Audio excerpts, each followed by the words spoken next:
My 315-pound fiancé told me to lose 28 pounds for our wedding. I asked if he'd diet too. He laughed. Grooms don't have to. I set my ring down. Mason was at a work conference 5 years ago. His confidence and humor made me laugh until my stomach hurt. He was large, but I didn't care. I believed that how someone treated you mattered more than their body. When we started dating, I was 145 pounds. I wore size 6. Mason repeatedly praised my beauty. He couldn't think I'd desire him. 3 years together led to engagement. Mason proposed at our first date restaurant. He dropped down on one knee and cried, saying he wanted to make me happy forever. I said yes because I loved him and thought he loved me as I was. The wedding planning began quickly. Mason had all kinds of opinions. He wanted a specific venue, caterer, and band. He preferred navy and gold. He requested guests I had never heard of. I let him make most of the selections since he was so eager and I wanted him to have his dream wedding. Then we hired the photographer. Mason spent 5 hours researching photographic packages online. Studying sample wedding albums was like studying for an exam. He created spreadsheets comparing pricing, styles, and editing choices. I loved that he wanted to capture our special day. After we paid the deposit, Mason sat me at the kitchen table. He wanted to discuss something essential.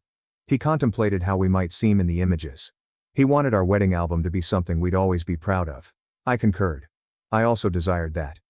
Mason advised me to reduce weight. He stated the camera added 8 pounds, and he didn't want me to look overweight in photos. He recommended 28 pounds. He claimed the wedding was 9 months away, so I had time to start immediately. He stated he studied diets and gym memberships for me. I sat there trying to comprehend what occurred. I asked him to repeat. He repeated it as if it were the most reasonable request. I was told he wanted me to appear good. He stated decreasing weight would help me glow on my wedding day as brides should. Just because he loved me and wanted the best for us, he stated. Mason was also asked about losing weight. He chuckled. He laughed like I joked. Different, he said. He stated grooms didn't have to bother about images like brides. He said everyone would look at me regardless, so I should try. Because tuxedos flatter all body shapes, he believed he would look good in one. I noted his 315 pounds. I said I weighed 145. By any measure, I wasn't the one who needed to lose weight in our relationship. A defensive Mason. It seemed I was missing the point. Not for health, he said. It was aesthetic. He said brides should look a certain way, and I wasn't. He stated his mother concurred. He mentioned his mother thought I could tone up before the wedding. Asking when he discussed my body with his mother. He stated they discussed it 10 days ago while looking at my old images. He stated his mother noticed I had gained a few pounds since we started dating, and felt the wedding would motivate me to get back in shape. I hadn't gained weight. I weighed the same when we met. I ran 4 miles every morning. I practiced yoga 3 times a week. Nothing had changed about my body but Mason and his mother's perception. I didn't shout. No tears. I stared at this man I had committed to marry and realized I didn't know him. Mason got another question. I inquired if he would marry me if I didn't lose weight. He paused. I learned everything from that hesitation. He promised to marry me but may be disappointed. He wanted to be proud of his bride. He hoped I wouldn't be selfish. My engagement ring was removed and placed on the table between us. Mason glanced at it in confusion. He inquired about my activities. I'm losing weight. He appeared bewildered. Asking how much. I mentioned 195 pounds. He realized I was talking about him after a few seconds. He stared at that ring like it was new. The diamond reflected kitchen light on the table, creating miniature rainbows. I watched his face change from uncertainty to panic as he processed what I said. He opened his mouth twice before speaking. I'd never heard him speak with such a tight, biting voice, up half an octave. He inquired whether I was serious. Right now. I told him I had never been more serious about anything on earth. I needed him to leave our apartment tonight so I could think straight without him attempting to get me to lose 28 pounds. He reclined so hard that his chair scraped the floor. He claimed his name was on the lease beside mine. He said this was his home and he wouldn't leave. I rose up and took my handbag off the counter. The microwave bowl held my keys as usual. I held them and found them heavier than usual. Mason called after me as I approached the door, asking where I was going. I ignored him. I opened the door, walked down the hallway and got to my car. Driving to Brooks' place took 25 minutes but felt like hours. Every light felt endless. My steering wheel hands shook. Mason stated the camera added 8 pounds and he wanted to be proud of his bride. so I repeated that. The lyrics stuck in my head like a tune. I arrived at Brooks' parking lot around 9 p.m. I sat in my car for a minute before moving. Because I wanted exercise, I took the stairs instead of the lift to her fourth-floor flat. She opened the door in pajamas and an old college sweater when I knocked. She looked at my face and left without saying anything.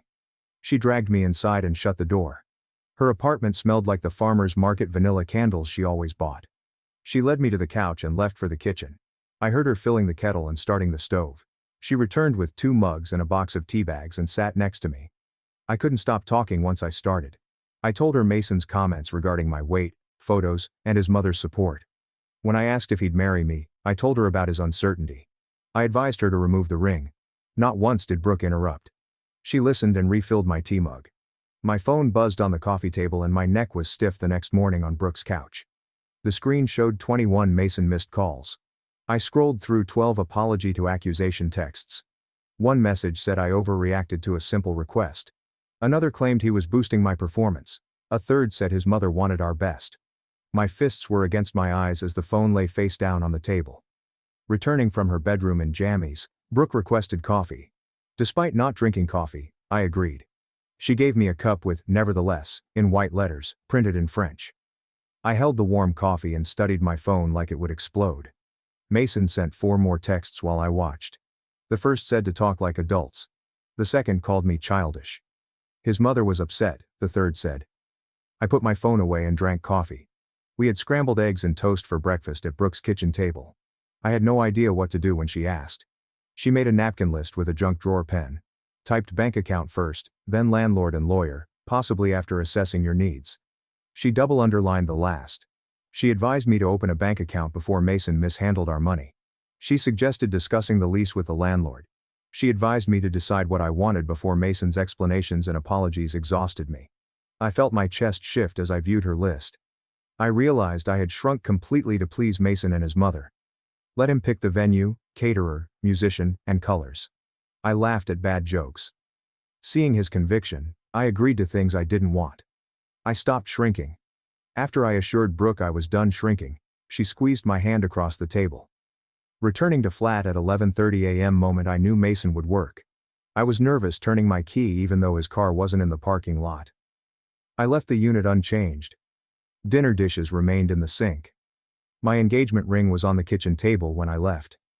I pondered the ring. Sunlight shrank the diamond. How could I find it lovely? The bedroom closet held 3 suitcases, which I removed.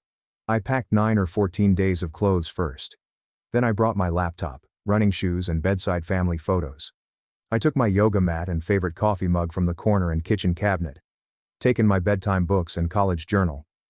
I looked around the flat again and realized how little was mine. Mason's old furniture. His mother picked the wall art. Only 3 suitcases held my belongings. The ring on the table was ignored as I buttoned the zipper and left. Mason's car entered the parking lot as I filled the second bag. He parked next to me and left before I closed my trunk. I said I was getting things when he asked. He suggested adult discussion. I said we could talk after I processed his request. He came and said I was unreasonable. After thinking about it all night, he realized he may have said things wrong but made a good point. He advised brides to look their best. He promised to help me succeed. Never wanted to lose 28 pounds, I told him. I told him I only wanted to think away.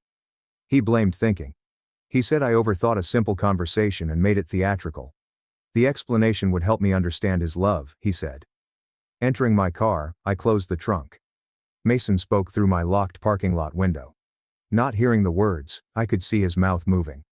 I started the car and left my parking spot while he stood there. Harper, my sister, called me that afternoon, and I told her everything. She was quiet after I spoke. She promised to arrive at Brooke's apartment in 3.5 hours by car. I told her not to, but she insisted. Her extended cab pickup arrived 3.5 hours later.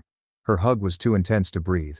She then asked if I still had the apartment key, which I did, and said great because we were going to get the rest of my stuff.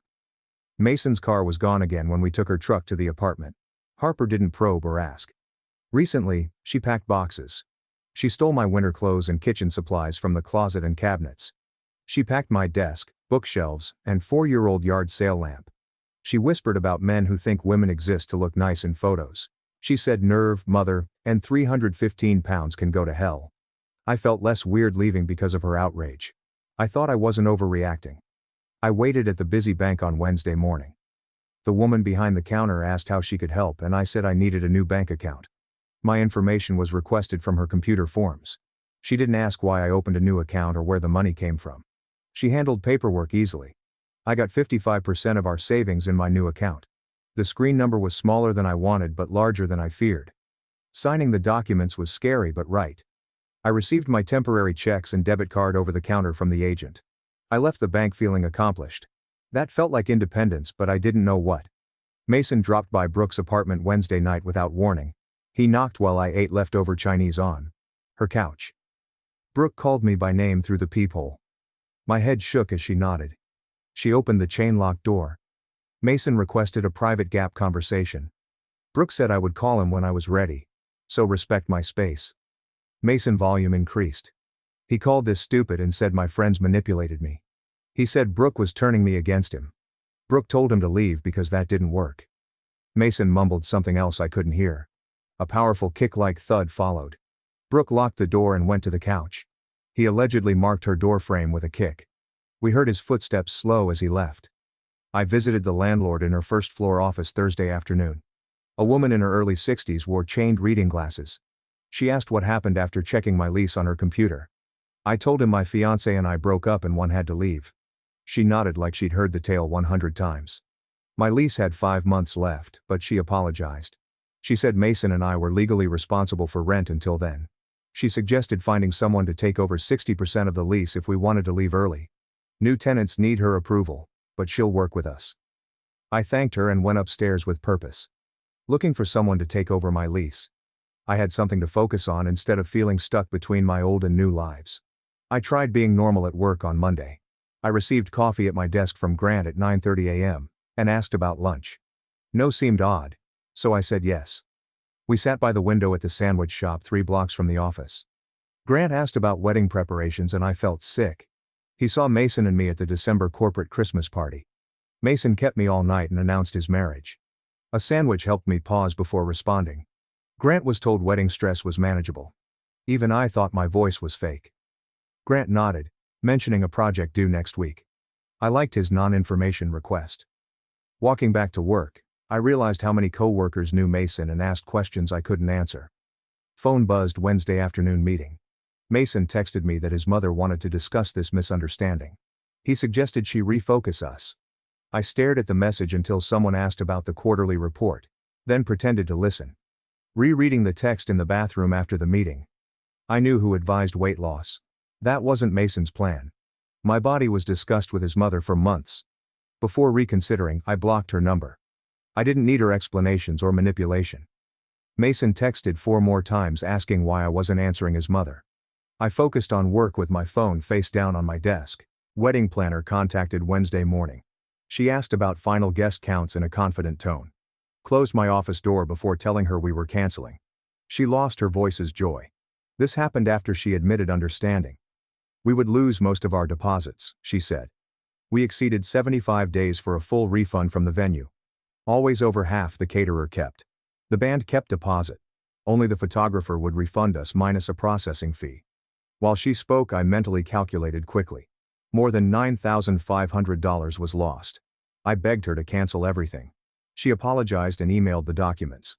After hanging up, I sat at my desk sick about the money but knowing it was worth it. The $9,500 cost to end a conditional acceptance marriage seemed fair. Thursday night, Brooke suggested I see a professional. She said friends were fine, but I needed real help processing. She had already scheduled sessions with Claire Bennett, a therapist who accepted my insurance the following week. I booked the appointment while Brooke was on the phone to avoid convincing myself otherwise. The following Wednesday's session started at 3:30. Her downtown office had a lavender-scented waiting room. She was younger than expected and had knotted brown hair. She asked me about my ideal marriage. I mentioned our wedding, house, and potential children. Claire listened uninterrupted. I was asked how Mason would affect my daily life. When I spoke, I realized I'd imagined trying to meet changing standards to stay insecure. My marriage would have been spent worrying about my weight, beauty, and worth. Claire wrote something in her notepad and asked how I felt. I regretted almost choosing that life. I got voicemail Friday afternoon. Mason texted me his mother's number. In the work parking lot, I listened in my car. Her voice was vehement. She called me selfish and immature for rejecting a good man over advice. He deserved better than someone who couldn't take criticism, she said. She said I erred greatly. She sounded almost sweet when discussing my relationship comfort. She warned Mason months ago that I'd let myself go after the wedding if I wasn't careful. She said she was just preventing it. The message lasted 2:30. It took 2 listens to understand how someone could think this way. Mason asked me to lose 28 pounds after months of her criticizing me, calling me comfortable and predicting I'd gain weight. I deleted the message and got mad. I told Brooke about the voicemail over coffee Saturday morning. In anger, she said things about Mason's mother that made me laugh for days. She disclosed what a mutual friend told her. Mason claimed I left him without warning over a minor wedding planning dispute. His version made me sound unstable. As the victim, he pretended to be surprised. My face heated up. Brooke asked me to be honest. I agreed immediately. More thought followed. Claire suggested I focus on my healing rather than managing others' stories in our session. I avoided Masonic arguments. Even though Brooke thought that was smart, she would tell anyone who asked that Mason lied. Sunday afternoon, Brooke called with good news. Her boyfriend knew a renter. He needed a place to take over my half of the lease 6 weeks later. The landlord was notified by phone. She mentioned checking the new tenant's credit, but it sounded good. I texted Mason that I found a tenant for my half of the lease. Calls were made immediately. Speaking loudly and furiously. He said I was leaving home. I abandoned us, he said. He said I wasn't trying to bargain. I patiently awaited his silence. When he made my dress size a love condition, I told him he left us. Not fair, he said. I said fair and hung up. Despite shaking hands, I felt good about defending myself. Because I couldn't sleep Monday night, I looked through old laptop photos. Mason and I dated 5 years ago when I found these photos. The work conference where we met, our 4th date at a baseball game, and the beach weekend 7 months later all had one. I looked the same. Same face, body, and size. I hadn't gained weight, making his request insulting. He didn't react to change. He was preemptively controlling me to prevent me from falling short of his standards. He may have always had these thoughts and waited until we were engaged to say them. Regardless, it proved my choice was right. After closing my laptop, I slept in bed. Mason texted Wednesday to meet for coffee to divide our things. A coffee shop near my office was my Thursday afternoon meeting spot. He was sitting at a back table when I arrived. After seeing me, he stood up to hug me, but I sat down quickly. He sat down and began talking immediately. He said he didn't mean it my way. He said he was nervous about the photos because weddings were expensive and he wanted perfection. We paid $3,400 for the photographer, so he wanted good photos. Never meant to hurt me, he said. He said I overreacted. He spoke non-stop for 20 minutes. I gazed at him silently. He paused and asked if I would respond. I told Mason asking your partner to lose weight for photos wasn't nervous. Malice disguised as concern. I said his inability to comprehend that disqualified us from marriage. His face reddened. Other customers looked over at his loud voice. He wondered why I was punishing him for caring about our wedding. He said he wanted to make us special. I was unreasonable and stubborn, he said. I got up while he was talking. After leaving the coffee shop, I drove away. He sent me texts, but I didn't read them. I stopped arguing with someone who didn't understand. A conference organizer message arrived in my work email Monday morning. The annual professional development conference was 6 weeks away. Mason's name appeared 4 rows below mine in the attendee list. My stomach twisted. I signed up for this conference 8 months ago when we were still together planning our future. I wanted to cancel my registration after thinking about staying in the same hotel for 4 days. I started a new email to request reassignment but stopped halfway through. Mason took 5 years of my life and shaped every decision. He would not steal my career opportunities. I deleted my message and wrote another. Mason and I worked in related departments, so I asked the organizer if we could be in different workshop tracks to benefit our company. Within an hour, the organizer said she would minimize overlap. I was relieved and proud that I stood up for myself instead of hiding. I saw Claire that afternoon for therapy. I explained the conference situation when she asked how I was handling the separation. I then mentioned my concern. My thoughts kept returning to the wedding planning and Mason's every decision. Claire asked me what I chose for the wedding. Sitting there, I tried to remember. The architecture drew him to the venue. The caterer was his choice because he wanted a specific menu. He chose the band after hearing them at his cousin's wedding. He chose navy and gold because they were his college colors. Family and coworkers dominated the guest list. His mother advised me on what would photograph well when I chose my dress. Claire asked my wedding wishes. I realized I was clueless. I never considered it because Mason was so excited about everything that I followed his plans. Claire noted the pattern. He said, "Mason made decisions for us without actually consulting me, and I accepted it because I thought that was what compromise looked like." Compromising meant both parties contributed. Mason decided and I agreed because disagreeing felt difficult. I left therapy feeling like someone had turned on a light in a room I'd been sitting in for 5 years. I could finally see all the furniture I'd been tripping over in the dark. Harper called that night to say she found a micro one-bedroom apartment available immediately. The kitchen was a hot plate and a mini fridge, and the bathroom was so small you could sit on the toilet and wash your hands in the sink. The rent was $250 more than my half of the current apartment, but it was available now and it was mine alone, so I told Harper I would take it. She picked me up Saturday morning with her truck and we loaded my clothes, books, kitchen supplies and the small desk I brought into the relationship. Since the building had no elevator, Harper helped me carry everything up 4 flights of stairs. We spent the afternoon setting up my new space. I put my bed against the wall and my desk under the window and hung my clothes in the barely sized closet. Harper and I went to Home Goods to buy curtains. I stood in the curtain aisle looking at beige, gray, white and navy options.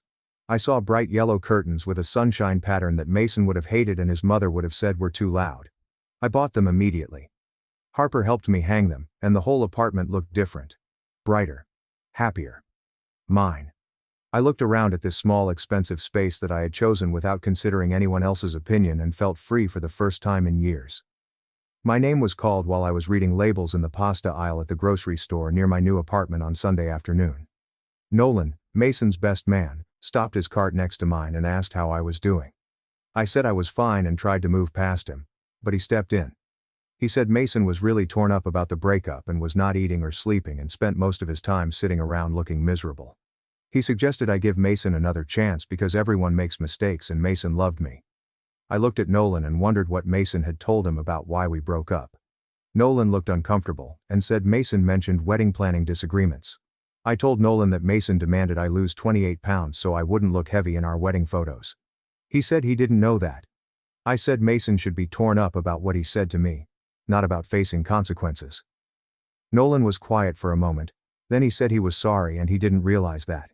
He said he would have reacted the same way I did if someone told him to lose weight for photos. I appreciated his honesty. I told him I needed to finish shopping and he moved his cart out of my way.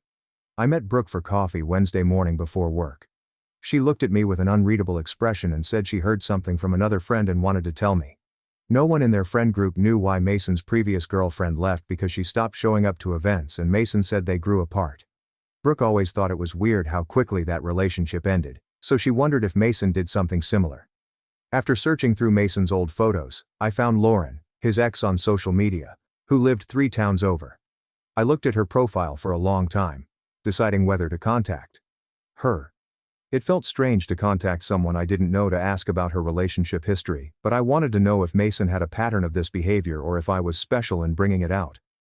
I introduced myself and said I was engaged to Mason until recently.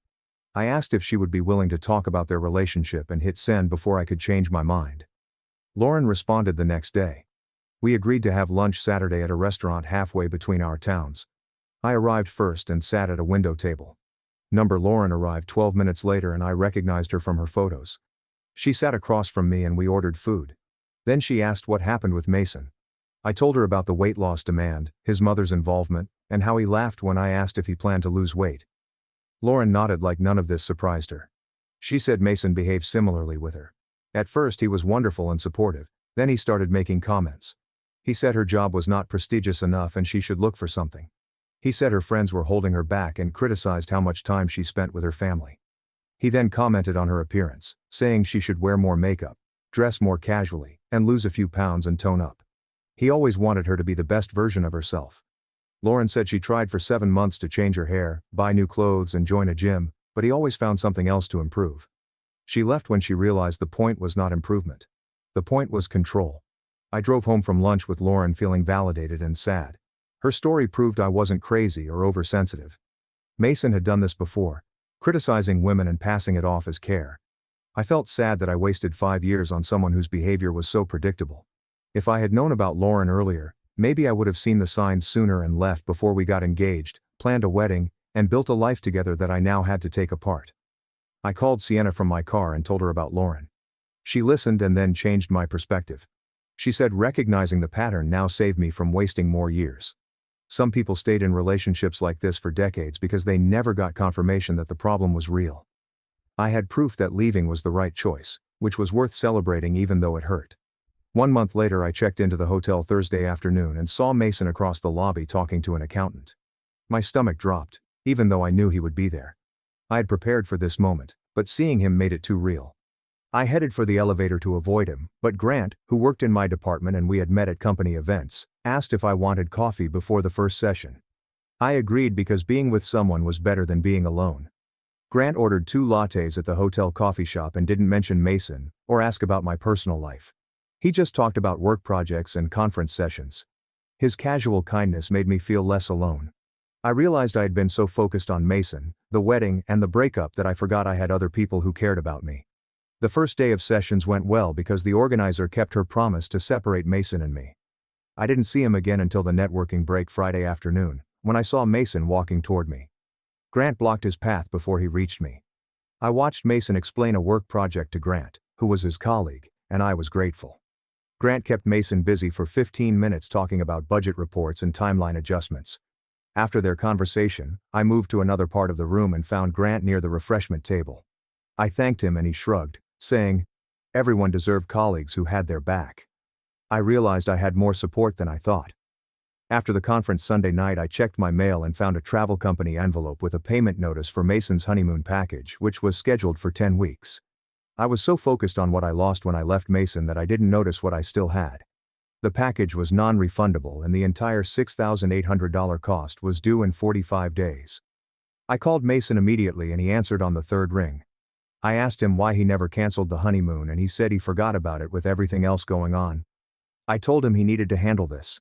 Mason said we should both pay half since we both benefited from booking it originally. I told him I wasn't paying for a honeymoon that wouldn't happen because of his behavior. He said I was being unreasonable. I hung up and called the travel company. The representative said Mason could make changes or cancellations. She said they would send the account to collections if payment was not received by the due date. I texted Mason the deadline and told him to handle it, but he did not respond. I scheduled a lawyer appointment the next week to fix Mason's financial mess. My early 60s lawyer listened as I explained the honeymoon, wedding deposits, and security deposit from our old apartment that Mason still owed me half of. She looked at our old lease, the honeymoon booking email trail, and screenshots of Mason's texts claiming I owed him for wedding cancellations for 20 minutes before looking up. She suggested writing a clear division of debts to offset what Mason claimed I owed against what he actually owed me. The security deposit was $1,350 and Mason never paid me back his half when we moved. That covered most of what he said I owed for the venue deposit. She typed a document right there listing every shared expense and who was responsible. Following her work, Mason owed me $450 more than I owed him, so the wedding venue was split evenly since we both signed that contract. The other deposits were divided similarly by who signed what paperwork. I paid her fee and left with copies of everything in a folder. Claire noticed something in my communication about wedding planning in our next therapy session. Claire asked me what I wanted for the wedding, and I couldn't think of a single detail. She also asked if I was grateful that Mason wanted to marry me. Sienna asked what I meant by someone like him. I said Mason was confident, funny and successful, and I sometimes wondered why he picked me. Claire pointed out that I was also confident, funny and successful. She asked how it felt different. I realized I had been performing gratitude for being chosen. Mason made me feel like I should be thankful someone wanted to marry me, so I didn't advocate for what I wanted for fear of appearing difficult or ungrateful. Claire asked if I deserved wedding opinions. I replied, "Of course." Hearing myself say it made me realize I hadn't acted like I believed it. She said this pattern probably appeared in other areas of our relationship. I thought about all the times I agreed to things I didn't want or stayed quiet when Mason made decisions without asking. The wedding was the biggest example of how I shrank to please him. That week, I ran 5 and 6 miles because 4 felt easy and signed up for unlimited monthly classes at an advanced yoga studio across town. The classes were harder than I was used to, and I liked shaking my muscles and breathing hard and knowing I was getting stronger. Running every mile felt like shaking off Mason's shame. He wanted me to change my body to meet his standards, but I was changing my body for myself. I told the yoga studio instructor I was training to feel like myself again, and she smiled like she understood. After class, I saw someone taking up space without apologizing in the mirror. I didn't tell many people why Mason and I broke up, but Brooke told her boyfriend, who told someone else, and the story spread. 4 mutual friends stopped responding to my texts and unfollowed me on social media. I assumed they were siding with Mason, didn't believe me, or thought I was overreacting to his request. Others said they always thought his treatment was off. A book club member wrote a long message saying she was glad I got away from Mason because he often spoke over me in groups. A gym friend said Mason made comments about other women's bodies when I wasn't around, which always made him uncomfortable. 3 weeks later I met 4 college friends for coffee downtown. I trusted them to be honest, so we ordered drinks and sat at a corner table. I asked if Mason had ever said anything weird about my appearance. Mason made jokes about my appearance, saying I should try a new hairstyle or ask if I was really going to eat dessert or mention that certain colors were not flattering on me. She said, they all laughed uncomfortably at the time because they did not know what else to do. Another friend said, Mason once commented that I was lucky to have him because most guys his age wanted someone younger and thinner. She almost said something but was afraid of causing. The third friend said she considered pulling me aside several times but didn't know how to bring it up without sounding interfering. I sat there realizing the red flags were obvious to others even though I tried to hide them. They apologized for not saying anything sooner. Mason wrote me a long email 4 days after that coffee meeting with the subject line, "We need to talk about everything he did right in our relationship and how I was throwing it away over one mistake." He listed all the nice things he did for me over 5 years.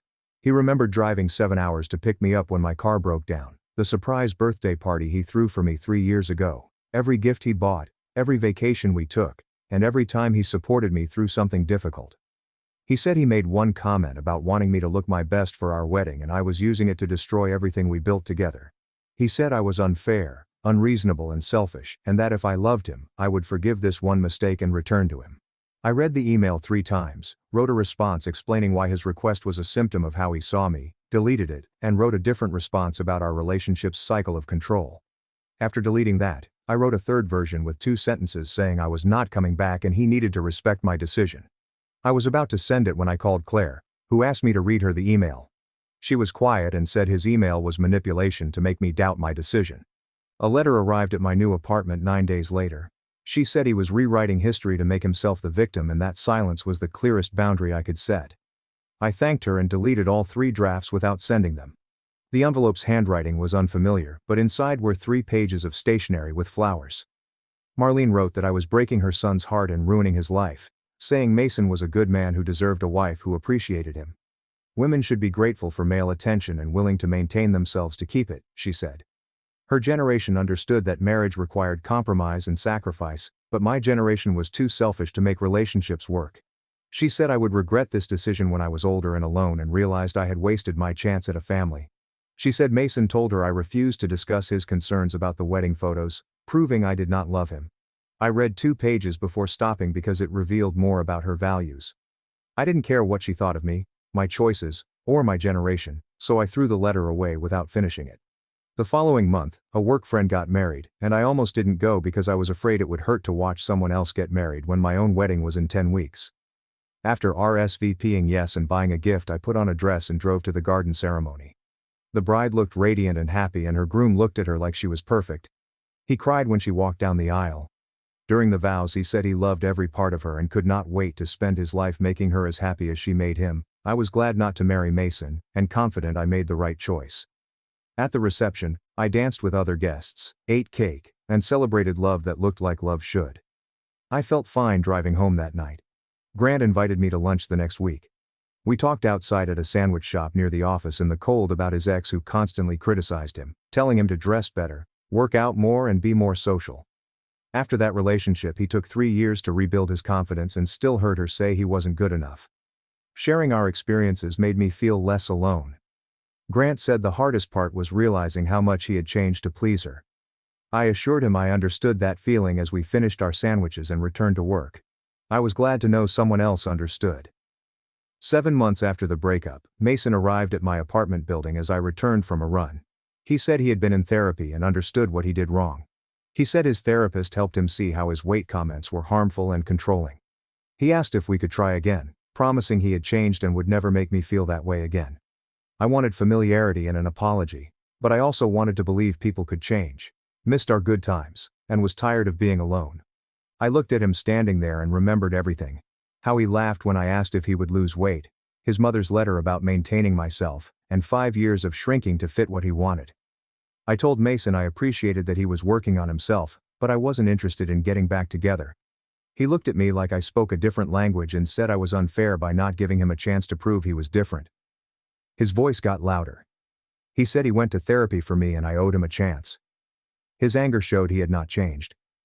Mason tried to hug me goodbye, but I stepped back. The hurt on his face almost made me feel guilty, but then I remembered I wasn't responsible for his emotions anymore. He left without a word. I closed the door and sat on my floor, shaking my hands and body, but my mind was clear. I texted Claire that I held my boundary and it felt terrible and right at the same time. She replied with a proud face emoji and said that was growth.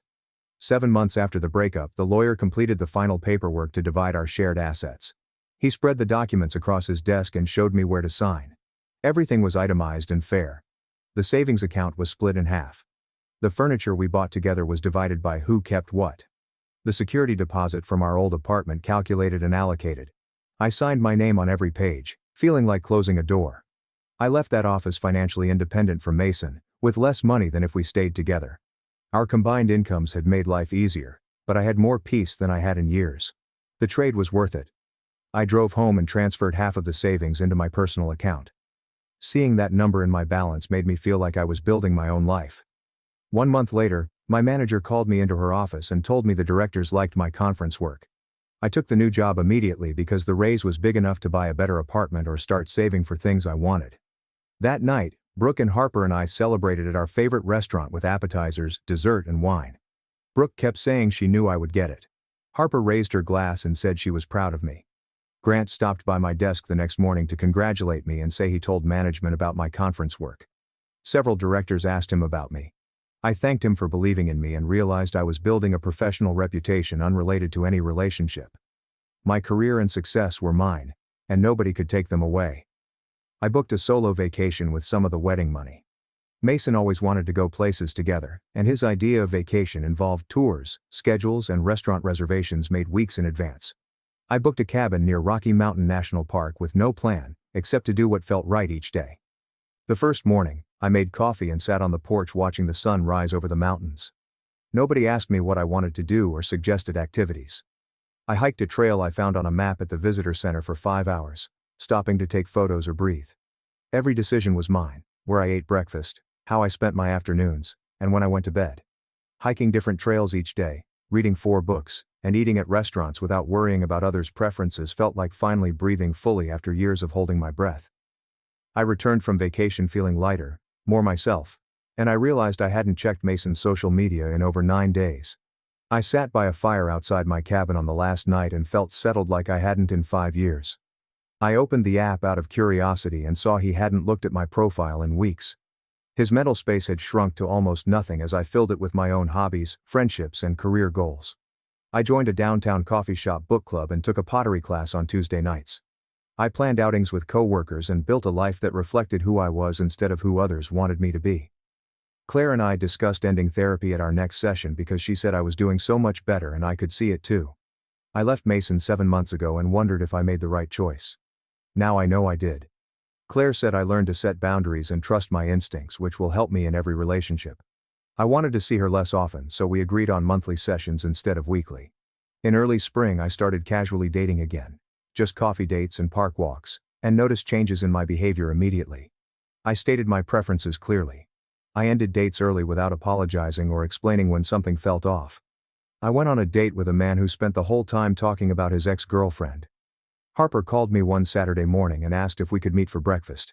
I finished my coffee and told him I didn't think we were a good match. He seemed surprised, but I believed in my instincts. We had good omelets at a place near her apartment.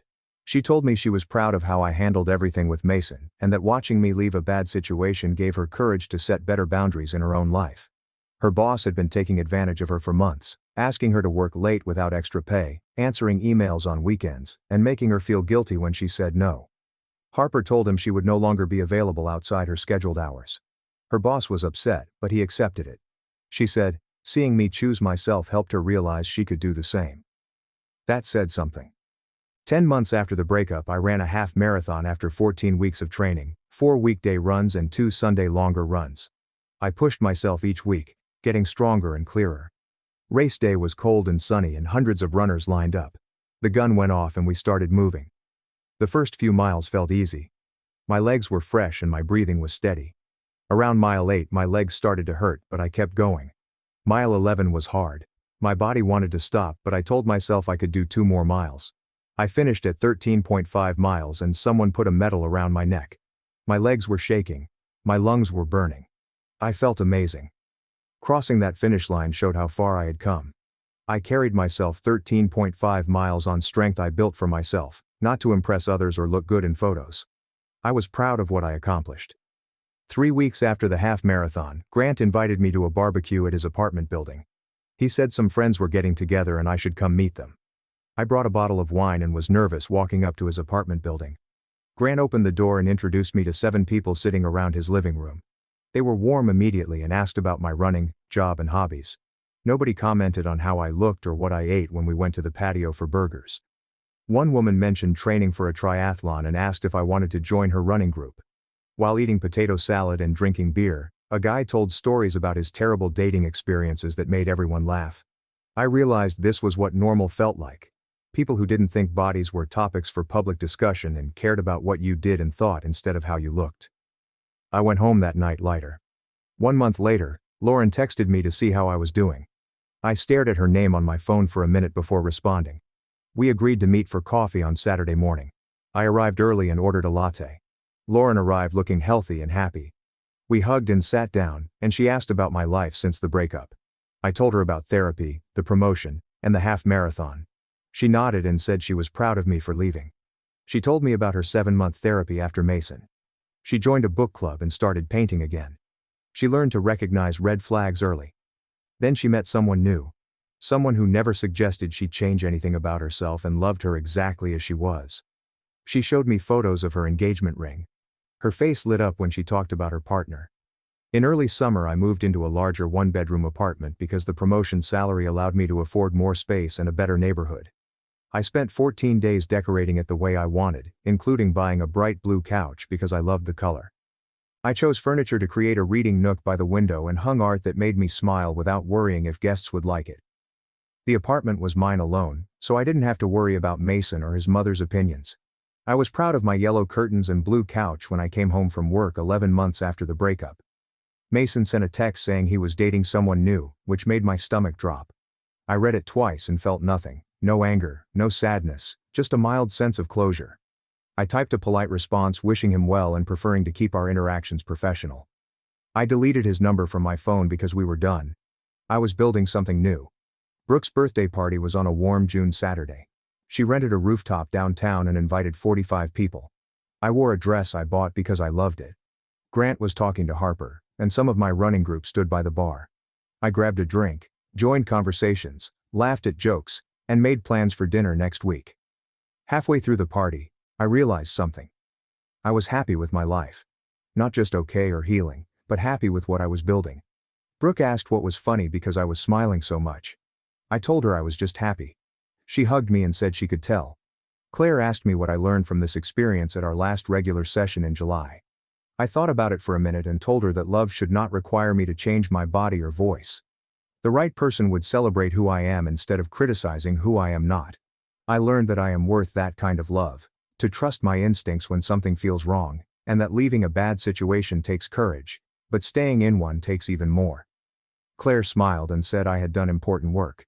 She said I could call her if I needed support, but she thought I could handle whatever came next. I left her office feeling ready. I scrolled through my phone's photos of Mason and me at restaurants, parks and parties from August. I expected to feel sad, but I felt grateful. Grateful I discovered his conditional love before we got married. Grateful I had the courage to leave when I saw who he was. Grateful for the 14 months of growth that taught me to value myself. Those 5 years were not wasted. They taught me what I didn't want, and the difference between someone who loves you and someone who loves controlling you. I closed the photo app and deleted the album. At a September dinner party, my running group friend invited me to her house for food and games. When I arrived, I saw a stranger helping in the kitchen. My friend introduced us and he asked about my running, seeming genuinely interested in my half-marathon training. He talked about his job, family and plans to hike the Appalachian Trail for 2 hours without mentioning my appearance. It felt easy and equal, which I had forgotten was possible. After the party he asked for my number. I gave it to him, curious about the outcome. 4 days later, he texted me to dinner. I stared at the message, excited and nervous, but not afraid. I knew red flags now and trusted myself to walk away. That self-trust was the best thing I got from leaving Mason. I said yes and suggested a restaurant. We made plans for Friday night. I put my phone down and smiled. This felt different and right. 14 months after taking off my engagement ring, I was training for a full marathon. I ran 4 times a week and did strength training 3 times a week. My body was strong and my mind was clear. I booked a trip to Iceland in October to see the northern lights and hike through lava fields. Work was going well. I got another small promotion and more responsibility. I was building a life where I took up space without apologizing and where my worth wasn't tied to how I looked in others' photos. I remembered the night Mason asked me to lose weight and how small he tried to make me feel. I considered taking off that ring and choosing myself. I was prouder than ever of who I was becoming. My mother called me dramatic when collapsed at the dinner table at Thanksgiving, until my sister broke the window and neighbors rushed to help. I was at my family's house for Thanksgiving dinner when I felt the bruises on my ribcage hurt. My sister Lila said, "Oh my gosh, what happened to you?" Mom dashed over, but not to help. "Let me see." Before I could respond, she placed her fingers into the bruising on my side. "See, Lila? Elena knows how to keep her husband happy." "Mom, she needs a hospital," Lila replied, reaching for her phone. Mom slapped it out of her hands. "Absolutely not. What kind of wife runs to strangers every time her husband disciplines her? Elena knows better." I attempted to sit but shouted out as pain raced through my spine. "Mom, please. It really hurts." "Good wives endure," Mom responded, locking the front door. "We're having Thanksgiving dinner as a family. You'll sit there and smile, showing everyone what a devoted wife looks like, won't you, sweetie?" I nodded, as I usually did. Family began to arrive. Aunts, uncles, cousins, and grandparents. I tried to smile and greet them, but the anguish intensified. Every inhalation felt like broken glass grinding into my chest. "Elena, honey, you look terrible," Grandma remarked, reaching out to touch my forehead. Mom moved behind my chair and pressed her thumb into my shoulder, where another bruise lay buried. "Tell them, Elena. Tell them how happy Frank makes you." He makes me very happy," I managed to reply through tight teeth. "Louder," Mom said, pressing harder. "He makes me very happy," I responded with tears flowing down my cheeks. Aunt Celeste frowned. "Eleanor, she's sweating and so pale." "The heat from the kitchen," Mom dismissed dismissively. "Elena's been helping me cook all day, haven't you, dear?" I hadn't, but I nodded anyway, sending another sharp agony through my ribs. A strange bubbling sensation began in my lungs. "Elena, serve the turkey," Mom instructed. I attempted to stand, but my legs buckled. Mom hauled me up by my damaged arm. "Show them you're not an embarrassment to this family. Walk properly." I made it to the turkey, my hands shaking as I attempted to raise the plate. The weight was very heavy. Pain erupted through my torso, and I dropped it, turkey falling across the tablecloth. "Elena." Mom's face turned scarlet. "How dare you ruin Thanksgiving?" She grabbed my wrist, where Frank had left fingerprint bruises, and squeezed. "Apologize to everyone right now." "I'm sorry, everyone. I'm sorry for ruining dinner." As I seated, she moved close to my ear. "You're disgusting. Can't even serve a simple dinner. No wonder Frank has to teach you so often." Each breath was thinner than the last, as if breathing through a narrowing straw. Aunt Deb observed that Elena wasn't touching her supper. "She's watching her figure," Mom replied. "Frank likes his women thin." That was when the coughing began, heavy wet coughs that cut across my ribs. I tried to stop them, but they just kept coming. Then I tasted metal. When I removed my hand from my mouth, it was coated in blood. Lila jumped up. "She's coughing up blood," our nursing student cousin Bella said, her face pale. "That could be internal bleeding. She needs an ER immediately." "Everyone calm down," the mother ordered. "Elena just has a little cold, don't you, sweetheart?" She stepped over and slapped me on the back, precisely where the worst bruise was. "Stop being dramatic. "You're embarrassing me in front of the family." I attempted to respond, but only coughed up more blood. The room was beginning to spin. I could feel something wet in my lungs, like if I were drowning from within. "Aunt Eleanor, if her ribs are broken, they could puncture her lung," Bella stated while getting up. "This is serious." "Are you a doctor?" Mom demanded. "No." "Then sit down." She turned to me. "Elena, tell Bella you're fine. Go on, use your words like a big girl." The room shifted sideways. I slumped face first on my plate, gasping as if my lungs had been punctured.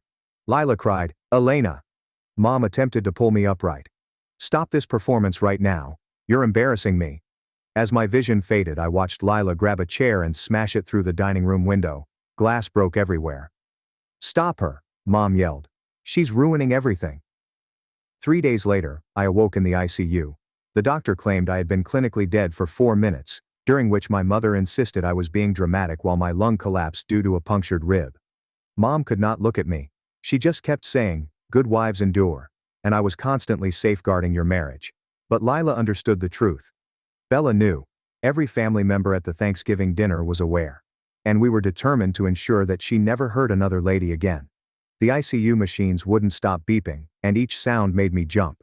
I attempted to figure out what the doctor meant when he claimed I had been dead for 4 minutes. My chest tube pulled with every breath and hurt so much. I wanted to shout. Through the glass doors, I could see Mom in the hallway, flailing her arms at anyone who would listen. She kept pointing at my chamber and shaking her head, as if this was all a big mistake. Lila stood between her and the security guard, arms folded. The guard continued to nod as Mom's face became increasingly red. She attempted to push by him, but he blocked her route. The doctor walked in with a clipboard and drew a chair up to my bed. He showed me the x-rays on his tablet and pointed out white lines all over my ribs. 3 were broken straight through, and 1 had into my lung. He traced his finger over older breaks that hadn't healed properly, some from months prior. His voice remained cool, but I noticed his jaw clench when he inquired how long this had been going on. I tried to respond, but my throat was raw from the breathing tube they'd yanked out. Lila grabbed my hand and pressed it tightly enough to hurt. I managed to mumble to the doctor that Frank did it, and he took notes. He asked further questions regarding the earlier injuries, but I struggled to respond. Lila stayed with me after he went and told me what I had missed. She stated that when I fainted at dinner, she realized I was dying. My lips were turning blue and I wasn't breathing right. Mom kept saying I was faking it while blood came out of my mouth. That's when Lila grabbed the dining room chair and tossed it through the window. Glass shattered everywhere, and Mom began yelling over the mess, but Lila didn't care because the neighbors heard the smash and called 911. The paramedics had to push Mom out of the way to reach me. 2 police officers arrived while I was still resting off the surgery. They were pleasant, but I felt exposed, telling them about Frank. One was elderly, gray-haired, and kept calling me ma'am. The younger one took notes as I discussed Frank striking me. I told them about the injuries on my ribs, back and wrist. But when they asked about Thanksgiving meal, I couldn't tell them what Mom did. I simply stated that there was a medical emergency and did not elaborate. Bella arrived the next day, carrying a notebook. She perched on the side of my bed, holding my other hand, as Lila stared from the corner. Bella stated that she jotted down everything that transpired during supper. She knew who said what, and when Mom stopped people from calling for help. She noticed Mom pressing on my bruises and digging her thumb into my shoulder. She overheard Mom mention that good wives endure while I coughed up blood. Bella stated that she would reveal the truth, regardless of what the family believed. My phone rang with a voicemail, and I recognized Mom's number. Her voice came through the speaker, calling the entire situation useless drama. She told me I was embarrassing the family and should stop being so emotional. She stated that Frank was anxious about his health and simply wanted his wife back home. My hands began shaking, and I couldn't stop them. The shaking intensified until my entire body was trembling. When the monitors began to malfunction, the nurse rushed in. She gave me something in my IV that made everything feel foggy and distant. That night, after everyone had gone, I took out my phone and began typing a message to Frank. My fingers moved on their own, writing, "I apologize for causing problems." I stared at the words for quite some time before removing them one by one. Even as I lay there with a tube in my chest, I wanted to apologize to him. The next morning, Fiona Knoll knocked on my door. She worked for the hospital's domestic violence program and kept a folder full of paperwork. She sat down and discussed protection orders, emergency shelters, and financial assistance. She didn't pressure me or tell me what to do. Instead, She presented all of my alternatives.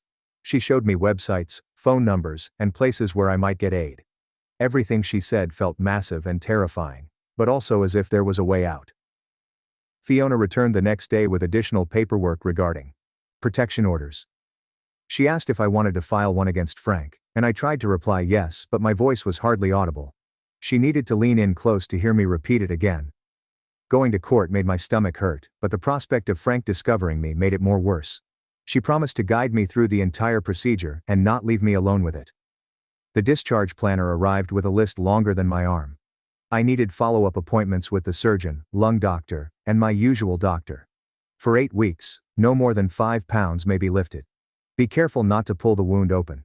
Monitor for fever, discharge, or difficulty breathing. Take antibiotics 3 times daily, and pain relievers every 5 hours. Physical therapy will help my ribs heal properly. I felt broken after hearing all the ways I needed to be fixed. Lila walked in while the discharge planner was still speaking, saying she had already prepared her extra room for me. She'd purchased additional pillows for my ribs and lowered everything so I wouldn't have to reach. The discharge planner asked where I'd be staying, and I pointed to Lila, which caused Mom's sister text to start buzzing on my phone right away. Aunt Celeste was already spreading the news that I had chosen my sister above my spouse. While Lila helped me into a wheelchair, the texts kept flowing, each one accusing me of being selfish, theatrical, or hurting the family. My phone rang, and Detective Dean Nancy's name appeared on the screen. When he told me he needed to schedule a formal interview once I was healthier, he spoke calmly and professionally. He indicated there was no pressure, and we could move at my own pace, but the prosecutor needed my statement as quickly as possible. I promised to meet him next week and hung up, bored of having to explain everything again. Lila drove me to her place in quiet, and I gripped my ribs through every bump in the road. She'd emptied out her entire guest room and put up a tiny table with water bottles and my pills neatly arranged by time. The bed had 4 pillows set to support me, and she'd even placed a bell on the nightstand in case I needed her. That first night, I awoke terrified of drowning in my own blood. My lungs felt full of liquid again, and I was unable to breathe. I couldn't stop coughing despite the fact that there was nothing there. Lila ran in and hugged me while I trembled and screamed, and neither of us fell back asleep. She just sat there caressing my back while I attempted to avoid seeing my mother's face at the dinner table. The next morning, a delivery person arrived with a large bunch of red roses. The card stated that Frank loved me and wanted me to come home, and that he was sorry things got out of hand. Lila snapped pictures of everything on her phone before hauling it all to the dumpster outside. She said that we needed to document every contact attempt for the protective order. Before I left the hospital, Fiona gave me a packet full of information, including legal aid leaflets, therapist recommendations, and domestic abuse services. The phone numbers seemed impossible to dial, but Fiona had highlighted the most crucial ones in red pen. I forced myself to phone legal help first, and a woman responded, asking basic questions about my position. My voice grew softer as I indicated that I needed aid with a protective order and possibly a divorce. She booked an intake meeting for the following week and requested that I bring any documentation I had. Then I dialed one of the therapist numbers Fiona had indicated. The receptionist was pleasant, but I found it difficult to express my desire for trauma therapy. She told me they had an opening in 3 weeks, and took my information while I shook the phone. Each call seemed like a marathon, but I made it because I had to. Lila sat next to me on the couch that night and told me about what she observed on Thanksgiving. She stated she saw Mom press her thumb into my shoulder and my face become white with pain. When I started coughing up blood, she knew I was dying. Actually dying at the table. She said my lips were turning blue, and my mother insisted I was being dramatic. Breaking the window was the easiest decision she'd ever taken, even though she knew her mother would never forgive her. She didn't care about the family feud because preserving my life was worth any cost. I couldn't sleep again that night because I kept feeling Mom's thumb and shoulder, her fingers pressing into my ribs as she smiled at the family, and the way she hauled me up by my damaged arm to serve the turkey. I knew she wasn't simply allowing Frank to hurt me, she was also hurting me. She purposefully pressed on bruises, grabbed injuries, and caused me anguish. The thought made me rush to the restroom and vomit. Bella texted me that she was writing her whole witness statement. She went into great detail about Mom discouraging others from calling 911 and focusing on my injuries. She claimed she was afraid of what the family would think, but staying silent would be worse. She'd previously spoken with 3 other cousins who witnessed everything, and 2 of them volunteered to make statements as well. Fiona contacted the next day to schedule a risk assessment. She arrived to Lile's apartment with more paperwork and sat across from me, asking about Frank's habits, when the violence normally occurred, what prompted it, and whether he had ever used weapons. She also inquired about my mother, whether she had previously hurt me or had simply enabled Frank. She showed me information on lethality indicators and helped me figure out which ones relevant to my case. We developed safety strategies for several eventualities, such as case Frank arrived at work or discovered where I was staying. She assisted me in thinking about escape routes, safe persons to call, and what to bring in an emergency bag. The entire chat felt surreal, as if we were preparing for a battle I had never joined up for. The next morning, Fiona returned with additional forms and sat across from me, asking more probing questions about particular instances when Frank hurt me. My hands shook as I narrated each episode, as she carefully wrote everything down. She inquired about the worst time, and I told her it was 3 weeks before Thanksgiving, when he shoved me into the bedroom wall. She inquired whether anyone had noticed it, and I shook my head because it always happened when we were alone. Then she asked me to describe what happened without using terms like accident or misunderstanding. I opened my mouth and nothing came out at first. My throat felt dry and tight. Fiona waited without pressing as I attempted to force the words through whatever was blocking them. Finally, I spoke it out loud for the first time, without offering any excuses. Frank struck me. The words felt like broken glass in my throat, but also like a weight lifted off my chest. Fiona wrote it down and asked me to repeat it louder. Frank struck me. Then again. Frank struck me. Each time it became easier until I could say it without my voice shaking. She had me practice saying it in various ways, such as Frank punched me in the ribs. Frank grabbed my wrist and twisted it. And Frank pushed me down the stairs. By the end, I was crying. But the words were no longer stuck. 2 days later, Detective Nancy arrived to Lile's apartment with a big folder of papers and evidence bags. He laid out everything on the coffee table, including hospital images and witness statements from Thanksgiving. He pointed forth each piece of evidence and explained how it demonstrated a pattern of abuse and family enabling. The medical records revealed 3 broken ribs, a punctured lung, and old fractures that never healed, correct? According to Bella's account, Mom pressed on my injuries and prevented people from calling 911. Lile's statement included shattering the window when she noticed me dying. He had testimony from 2 other relatives who witnessed Mom harming me and preventing aid. He even had a report from neighbors who had heard screaming from our unit 8 months prior. Nancy said he was putting up a strong case, but warned me that these things take time and Frank would most likely hire an excellent lawyer. He also stated that Mom's conduct complicated matters because showing she caused harm by denying medical care was more difficult than demonstrating outright abuse. But he was going to encourage the prosecution to pursue charges against her as well. The next week, 2 officers arrived to take me to retrieve my belongings from the residence I shared with Frank. They stated he wasn't home, but we needed to be quick in case he came back. I gathered clothes and essential papers while one police stood by the entrance and the other assisted me in carrying boxes. Mom's car pulled up outside and she ran toward the house, shouting. She raged at me, accusing me of destroying the family and Frank's life via falsehoods. She stated, "Good wives don't run to the police," and that I was making everyone uncomfortable. When she attempted to seize me, the police had to step in. She kept yelling about how I was ungrateful, theatrical, and attention-seeking. She claimed Frank loved me and that I was destroying a good marriage because I couldn't bear normal discipline. The officer ordered her to back up or he would arrest her for interfering. She screamed that she was my mother and had the authority to speak reason into me. I grabbed the last box of my belongings and climbed into the police car as she hammered on the window, yelling that I'd regret it.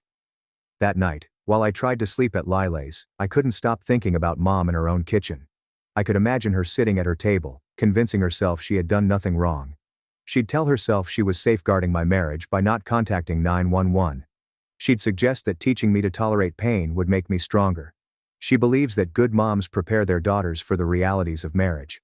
The worst part was knowing she actually believed everything. She was not feigning or lying to herself.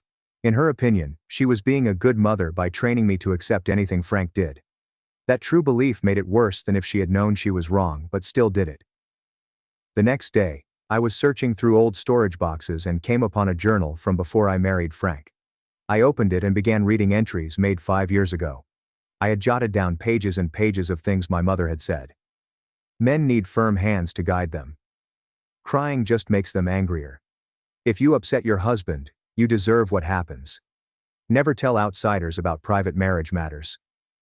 A good wife takes whatever her husband gives, and thanks him for caring enough to correct her. Reading it now made me sick because I could see how she prepared me to accept abuse long before Frank came along. She instilled these concepts in my mind when I was little, and repeated them until I believed them. Every entry demonstrated how she formed me into someone who would let a man to hurt me, and consider it normal. Fiona came over that afternoon to explain the legal procedure for obtaining a protective order. She sat with me and Lila and explained each stage of what would happen. First, we'd file the paperwork, followed by a temporary order valid for 2 weeks. Then there'd be a hearing where Frank might challenge it, and I'd have to testify about the abuse. She warned me that he would likely fight it and hire a lawyer to make me appear terrible. Even if the judge issued the protective order, it was only paper and wouldn't physically prevent Frank from approaching me if he wanted to. She admitted that the technology had limitations and could not ensure my safety. However, she stated that it was still significant because it gave authorities a reason to arrest him if he violated it. It also included a legal record of the abuse in the divorce. She taught me that I needed to use every available tool, even if none of them were ideal. While we were conversing, my phone vibrated with a text message from my mother. She had forwarded a message from Frank saying, "He missed me and wanted me to come home." Her added message said, "He misses you, sweetie, and you should stop this nonsense and go back to your husband." I showed it to Fiona and Lila, and we took pictures of everything. Fiona stated that this demonstrated their collaborative efforts to regain control of me. She advised saving all messages and voicemails because they could be used as proof. Lila took out her phone and played me the voicemail her mother had left her that morning. Mom's voice was angry and harsh, as she referred to Lila as a home wrecker who was destroying my relationship with my husband. She claimed Lila was jealous of my good marriage and tried to destroy it. She accused Lila of poisoning my mind with feminist nonsense, and turning me against my family. She claimed that if I came crawling back after Frank found someone better, Lila would be to blame. We saved the voicemail, and Lila said she would retain everything in case we needed it in court. 3 days later, I had an appointment at Legal Aid to speak with Marcus Price about divorcing Frank and obtaining a protective order. I could barely look at him as I sat in his office, attempting to explain why I was there. My voice grew softer as I told him about the abuse, Thanksgiving, and being in the ICU. He did not interrupt or ask many questions at first. He simply took notes and nodded as I spoke. When I finished, he treated me like a client with an issue to address, not a victim to be pitied. He asked detailed questions regarding our finances, property, and how long we had been married. He described the divorce procedure and what to expect at each stage. Marcus reviewed all of the information I presented, including medical records, police reports, and witness accounts. He spent a long time reviewing the hospital records about my injuries and how I had been dead for 4 minutes. He claimed that the medical records from Thanksgiving provided strong proof that Frank would find difficult to refute. However, he warned that Mom's interference made matters more problematic legally. He emphasized that, while her actions were wrong, it was more difficult to charge someone for preventing help than for committing direct harm. The prosecutor would have to show that she knew I was dying and chose not to help, which differed from assault allegations. He indicated she could face charges, but that decision was not mine to make because criminal proceedings were initiated by the state, not the victims. He'd focus on the divorce and protection order while the prosecution dealt with any criminal accusations. He stated that based on the evidence, we had a solid case for both the protective order and the divorce. We set another meeting for the following week to file the paperwork and get the process started. 2 days later, I sat in Daphne Dodson's waiting room, my hands shaking so much that I couldn't hold the water cup she had left for me. The office smelled like vanilla candles and had comfy seats that made my ribs less sore, but I kept gazing at the door, thinking of running. When she opened her office door and smiled at me, I attempted to stand, but my legs wouldn't cooperate. She came over and sat in the chair next to me rather than forcing me to move. She didn't say anything for a time, but sat there breathing slowly and steadily, till my breathing began to match hers without my conscious effort. When we finally entered her office, I sat on the edge of the couch, ready to run. She asked if I wanted to talk about why I was there, but I was speechless. My throat felt choked up, as if Mom's thumb was pressing on my shoulder. Daphne demonstrated how to place my feet level on the floor and count 5 items I could see, 4 hear, and 3 touch. My breathing became slower as I counted the bookshelf, the plant, her diploma on the wall, the tissue box, and the clock. She stated we didn't need to talk about anything serious today, just practice staying safe in the room. The next session, Daphne had a large sheet of paper and began drawing circles and arrows while I spoke in disjointed sentences about Mom and Frank. She demonstrated how my mother's words, "Good wives endure," when I was a child, prepared my brain to accept Frank's punches as normal. The rings connected Mom's words, Frank's hands, and my fractured ribs in a pattern that made me realize it wasn't random or my fault. She drew more arrows, demonstrating how my mother educated me from childhood to believe that pain signified love. Suffering meant goodness, and staying represented strength. Looking at that page with all the links drawn out made me cry so hard that I used half her tissue box. She did not try to stop me from crying, or convince me everything will be fine.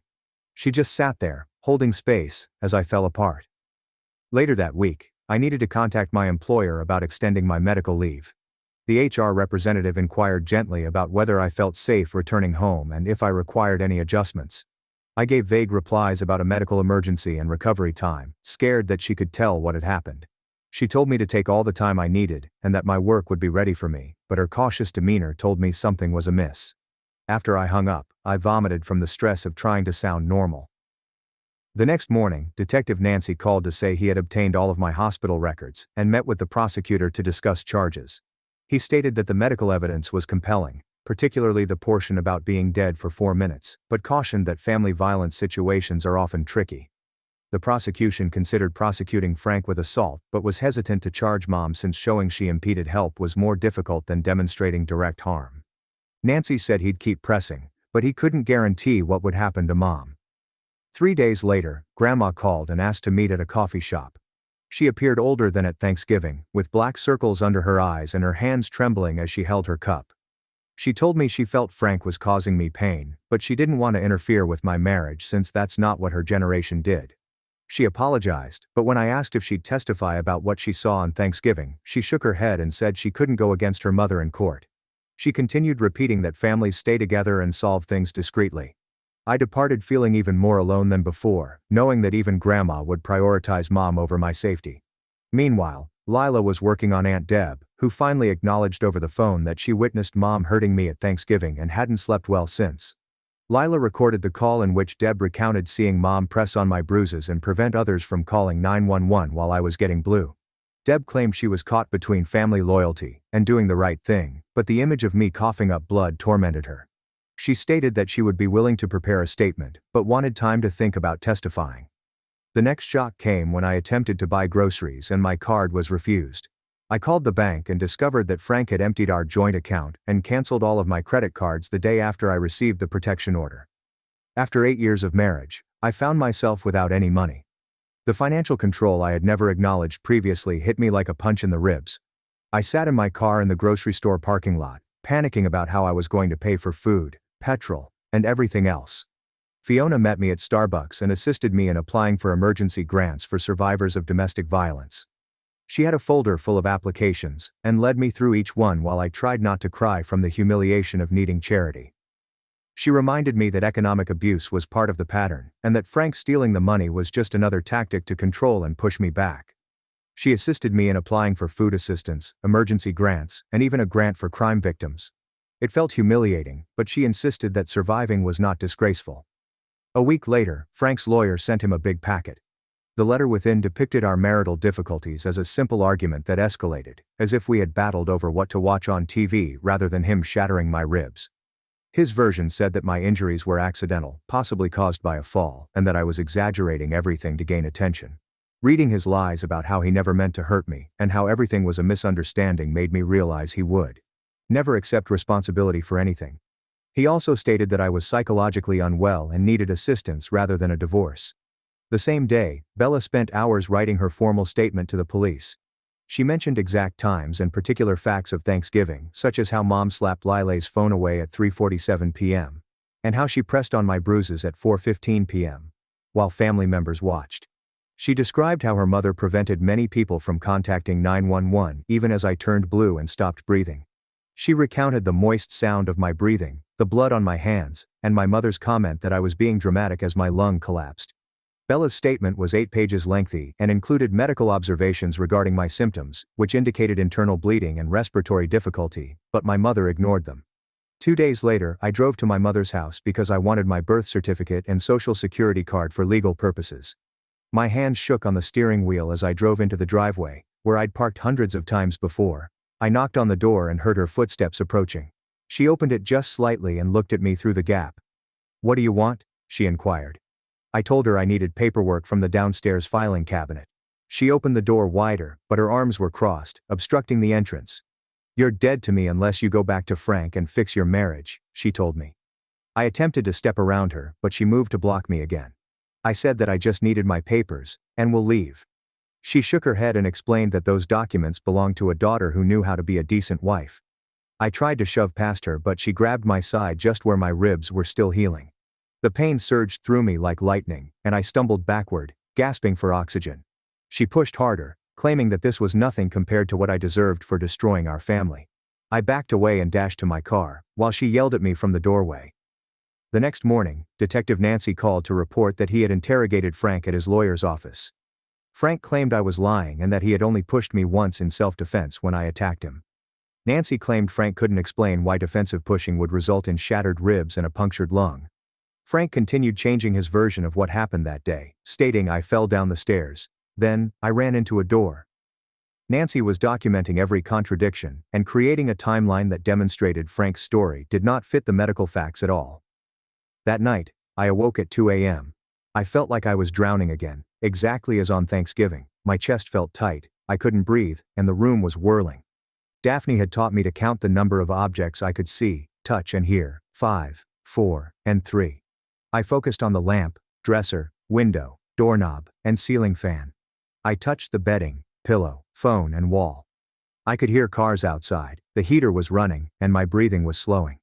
It took an hour of counting, breathing, and reminding myself that I was safe in Lila's place, but I made it through without phoning anyone.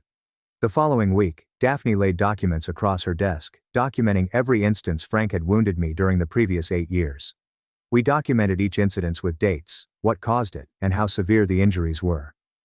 As we worked, I realized Mom's voice was in my brain after each pounding, telling me that good wives endure. Daphne helped me understand how my mother had trained me to accept suffering as usual since I was a child. We spent the hour determining which thoughts were truly mine, and which were Mom's poisoned messages implanted in my mind. She had me make 2 lists, one of my true views and one of my mother's conditioning, and seeing them side by side was stunning. Marcus called that afternoon to say he had completed all of the paperwork for a temporary protective order against Frank. He said that the judge will review it and scheduled a court date for next Tuesday at 9 a.m. My hands shook as I signed each sheet, knowing that this made everything official and legitimate. Marcus stated that the medical records from Thanksgiving provided substantial evidence, and Bella's statement also helped. He cautioned me Frank would definitely oppose it, but we had a solid case. Lila came over the weekend to assist me prepare for court. We practiced what I would say when the judge asked questions, and decided where we would sit in the courtroom. She assisted me in selecting clothes that were professional, but were not overly formal. We reviewed the timeline several times until I could pronounce it without sobbing. She took 3 days off work to be with me, saying that my safety was more essential than any employment. My phone was vibrating with texts from cousins I hadn't heard from in years. They claimed I was ripping the family apart and should settle the situation quietly without engaging the courts. One cousin accused me of being selfish, while another claimed I was embarrassing everyone. I blocked their numbers one by one, and each time I pushed the block button, it seemed like breaking another cord that bound me to my previous existence. Fiona came to Lila's flat to practice the questions Frank's lawyer may ask me in court. She pretended to be his attorney and inquired whether I was lying about my injuries for attention. She inquired whether I had mental health issues and if I was attempting to obtain money from Frank. She twisted my statements, making me sound irrational and vengeful. It was horrible, and I sobbed twice during practice, but Fiona told me it was better to be prepared than startled. Tuesday morning arrived, and we headed to the courthouse early to avoid running into Frank. As we moved down the hallway towards the courtroom, Mom appeared around the corner. She glanced at me, then threw me like if I didn't exist. My body remembered her fingers burrowing into my bruises and pressing against my fractured ribs. My legs weakened, so I had to rest on a seat till the shaking stopped. Lila took my hand and told me to breathe as Mom passed past us without speaking. Nancy contacted later that day to provide an update on the investigation. He discovered records of a 911 call from our neighbors 6 months prior, citing screams and smashing sounds from our flat. The phone log indicated that they heard me crying and asking Frank to stop. This demonstrated that the Thanksgiving pounding was not the first time and validated everything in my chronology. Nancy stated that this proof would enhance both the protective order case and the criminal proceedings against Frank. Marcus needed additional evidence for the hearing next week. So I took out my phone and went through some old images. Lila had been taking images of my bruises for months without my knowledge, sending them to herself from my phone when I wasn't looking. She showed Marcus the images now, dated photos, showing purple fingerprints on my arms, heavy bruises across my ribs, and a black eye I'd hidden with makeup at work. Looking at them on Marcus's desk made my stomach hurt because I remembered making excuses for each one. Frank was stressed from work when he gripped my arm so firmly. The black eye occurred because I moved incorrectly when he attempted to speak to me. My failure to listen the first time resulted in rib bruises. Marcus made copies of everything and placed them in our evidence folder, which became increasingly thicker.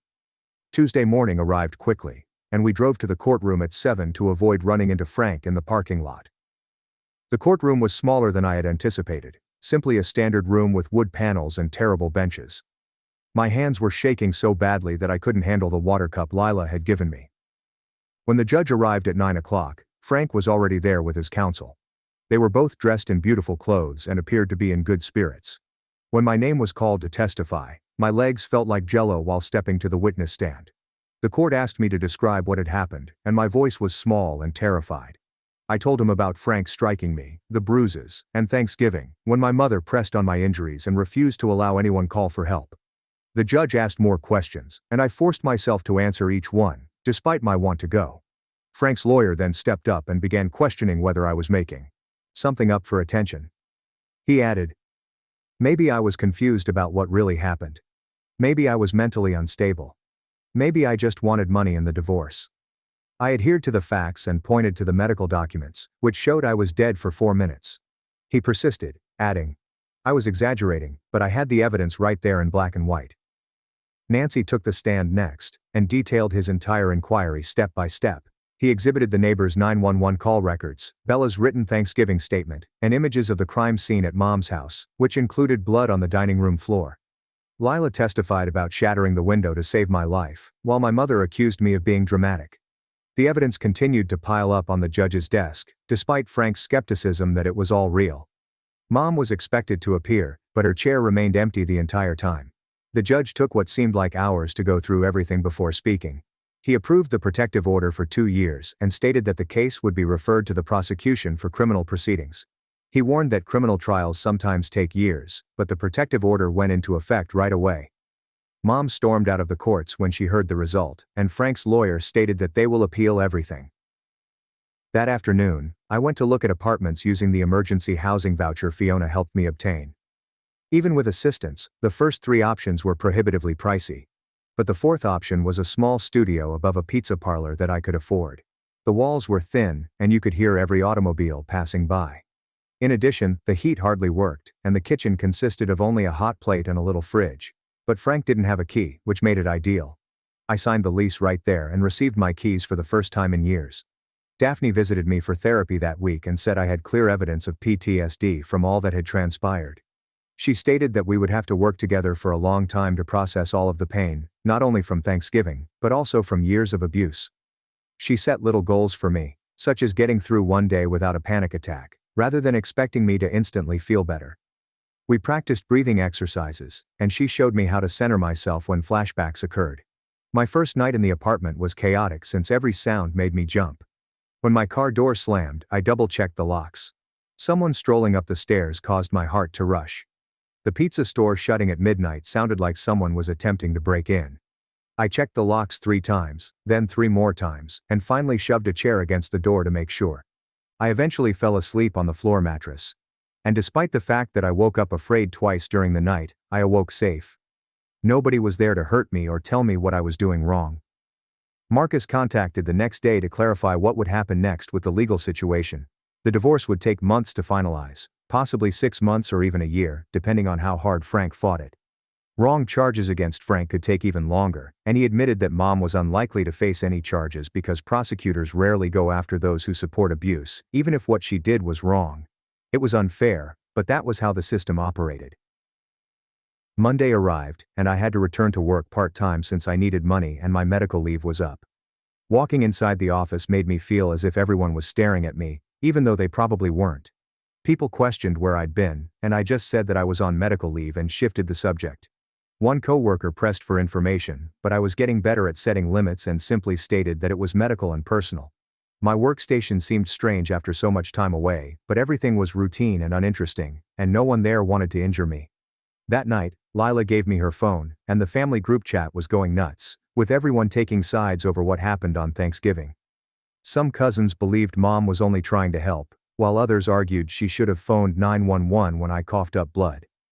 Uncle Dominic stated that families should stick together no matter what, but Aunt Celeste responded that witnessing someone die was hardly family loyalty. The texts started flowing quicker and meaner, with people calling each other names and rehashing past fights from years before. Lila typed that she was done with anyone who felt that letting me die was acceptable. She then abruptly quit the chat. She looked at me and said that losing half of my family was worth keeping me alive. 2 days later, a card arrived at my apartment, with my mother's handwriting on the envelope. The inside contained a Bible text on wives submitting to their husbands, and at the bottom she wrote, "Good wives endure," as she usually did. My hands shook as I photographed it for Marcus's evidence file. Then I lighted it over my kitchen sink with a match, seeing her words turn black and curl into ash as they washed down the drain. The next week, while I was getting ready for bed, I noticed headlights going slowly by my window. I peeked out and saw Frank's truck passing by, almost stopping in front of my building before speeding away. My fingers shook as I contacted 911 and informed them of the protective order breach. The cops discovered him 3 streets away and arrested him. But Marcus called the next morning to say he had already posted bond. The judge's paper was ineffective in keeping Frank from approaching me. It simply meant he'd get in trouble after doing it. Fiona urged me to attend a support group meeting at the community center on Thursday night. I sat in a circle with 8 other ladies, listening to them share experiences that sounded exactly like mine. One woman's mother informed her that divorce was a sin, while her husband shattered her arm. Another woman's relatives claimed she was acting dramatic when she showed up with a black eye. Hearing them discuss made me understand I wasn't crazy, weak, or exaggerating the situation. Bella continued to text me despite her mother and other relatives urging her to retract her comments about Thanksgiving. She was trying to study for nursing exams while receiving calls from aunts who claimed she was destroying the family by exposing the truth. But she sent me texts every few days, insisting that she would not change her tale since doing the right thing was more important than keeping relatives who supported abusers. My phone continued buzzing with texts from cousins and aunts I'd scarcely spoken to before all of this happened. They accused me of being selfish and wrecking my mother's life for no reason. One cousin advised me to forgive and forget like a good Christian, while an aunt stated I was hurting Mom's heart by not returning to Frank. I blocked them one by one until my contact list became significantly lower. However, everyone who departed was concerned about my safety. I had to go through my old neighborhood to get to a doctor's appointment, so I decided to stop by my former home. The dining room window, which Lila broke to save my life, had been replaced with new glass that gleamed in the sunlight. The house appeared precisely the same as before, as if nothing unpleasant had ever happened there. I kept driving without stopping because the area where my mother had hurt me and nearly killed me was no longer my home and would never be. I sat at my small kitchen table, opening the journal Daphne advised I keep. I reported that breathing no longer hurt as much, but my ribs still ached when it rained, or I moved too quickly. Marcus said Frank's trial was still months away, and Lila said her mother wouldn't speak to her at all. But I had my own keys to my own door and bed, where no one could harm me. I used my own voice to say no and speak the truth about what had occurred to me. The protective order was merely paper, the divorce was not final, and Mom was unlikely to confess her actions were improper. But I was alive when I shouldn't have been, and I was becoming stronger every day, even when it didn't seem like it. I closed the journal and prepared my food on my small hot plate. Then I watched TV shows Frank wouldn't let me watch, and fell asleep without checking the locks more than twice. My parents ignored my birthday for 5 straight years, but bought my sister a brand new Audi. I cut them off, and their desperation turned to stalking. I'm 32. My sister Lyra is 29 years old. Our parents, Isaac and Lily Mitchell, are what you might call comfortable. Dad has 3 thriving auto repair shops in our mid-size Ohio town of Westerville, while Mom runs a dentistry practice. They are not millionaires, but money has never been a major issue for them. Lyra was always the most popular kid when she was little. She was prettier, more extroverted, better in athletics, and achieved higher grades without trying. I was the quiet, bookish person who spent more time reading than socializing. Classic middle-class family dynamics, right? I assumed it would change as we grew older. Spoiler alert, it didn't. The birthday celebrations began when I turned 28 on March 18, 2019. I had been living in Chicago for almost 4 years, working as a software developer for a healthcare organization. I wasn't expecting much, but I expected my folks might call or send a card. My birthday has come and gone. Nothing, not even a text message. When I contacted them 2 days later, Mom acted as if she had forgotten. "Oh honey, I'm so sorry. Work has been absolutely crazy, and your father's been dealing with that issue at the Maple Street shop." Typical excuses. She promised to make things up to me. She never did. I persuaded myself it was a fluke. Sometimes people forget. Life gets busier. I was an adult living in a different state. Maybe they decided I didn't need their attention anymore. But it happened again in 2020. March 15th passed without a word. This time, when I contacted Mom 3 days later, she looked shocked that I was upset. "Sweetie, you know we love you. We're just not good with dates anymore. Getting old, I guess." She laughed it off. Dad got on the phone and murmured something about sending me something nice for Christmas to compensate. Christmas 2020 arrived. They sent Lyra a lovely necklace with accompanying earrings. I received a generic gift card at Target. The third missed birthday occurred in 2021. By this point, I was beginning to notice the pattern, but I remained hopeful. Perhaps this will be the year they remember. Perhaps they had learned from prior years. Nope. March 17th, 2021. The radio is silent. But this is where things become interesting. 2 weeks later, I noticed on Lyra's Instagram that our parents had surprised her with a weekend vacation to Nashville for her 26th birthday. They've been photographed in posh restaurants and Broadway musicals, among other places. Her birthday falls in January, by the way. They recalled hers well. When I challenged Mom about this, she became defensive. Lyra needed encouragement after her separation with Orion. We believed a trip would make her feel better. "You're doing so well in Chicago, honey. You don't need us fussing over you all the time." That hurt more than I'd like to admit. 2021 and 2023 were carbon copies, forgotten birthdays, lame excuses, while Lyra had increasingly extravagant celebrations. They threw her a surprise party for her 27th birthday, attended by approximately 52 guests. For her 27th birthday, they reserved a private room at the town's finest restaurant. During this period, I was thriving professionally. I'd had 2 promotions, was making good money, had purchased my own condo, and was content with my life in Chicago. But the birthday issue nagged at me. Every year I persuaded myself that I didn't care, that I was above requiring my parents' approval. But deep inside, it ached like hell. The worst part was that Lyra never acknowledged or cared about the inequality. She'd call me after her big festivities, gushing about how wonderful Mom and Dad were, and how fortunate we were to have such caring parents. I'd listen and make the necessary sounds, but inwardly, I was screaming. Now comes the big one, my 31st birthday, which occurred this past March. By this point, I had given up on expecting anything. I planned a relaxing evening for myself, ordering sushi from my favorite restaurant, opening a bottle of wine, and settling in to watch a movie. I wasn't even disappointed that my phone didn't ring. I was over it.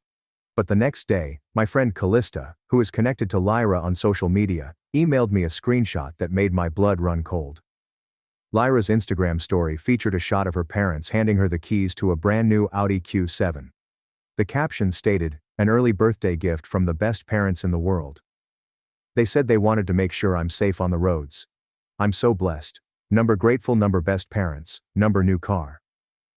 Lyra's birthday is in January. This was March 16th, the day following my entirely disregarded 31st birthday. I sat in my living room for almost 25 minutes, staring at that snapshot. The Audi Q7 starts at approximately $62,000.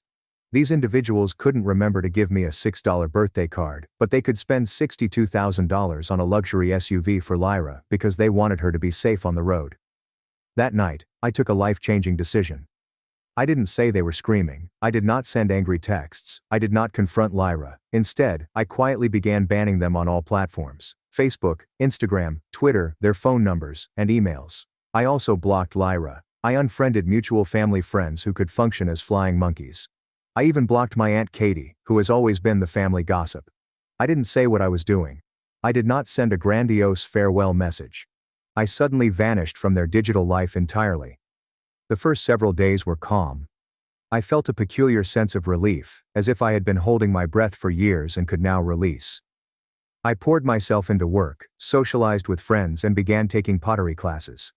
Life continued on. About 2 weeks later, my co-worker Elowen stated that someone had called the workplace looking for me. A woman named Lily Mitchell. She seemed frantic. She said it was a family emergency, but when I volunteered to take a message, she hung up. Mom had somehow obtained my work phone number and was contacting my office. That's when I discovered they knew I'd blocked them. According to Elowen, the calls became more frequent over the next several days. Mom came first, followed by Dad, and finally Lyra. They started phoning several times per day. Elowen stated that the woman claiming to be my sister appeared to be crying during one of the calls. I told Elowen and our receptionist to inform anyone calling for me that I was unavailable and couldn't take personal calls during business hours. We have a tight policy on it, so that was not unusual. But they did not stop there. About a month into my silent treatment, my friend Callista began receiving texts from Lyra. Callista gave me the screenshots, and they were something else. Lyra. Hello Callista. I understand you're acquainted with my sister Serafina. We haven't heard from her in weeks, and we're scared. She's not returning calls or texts. Do you know if she's okay? Callista. I saw her last weekend and she appeared fine to me. Lyra. That's such a relief.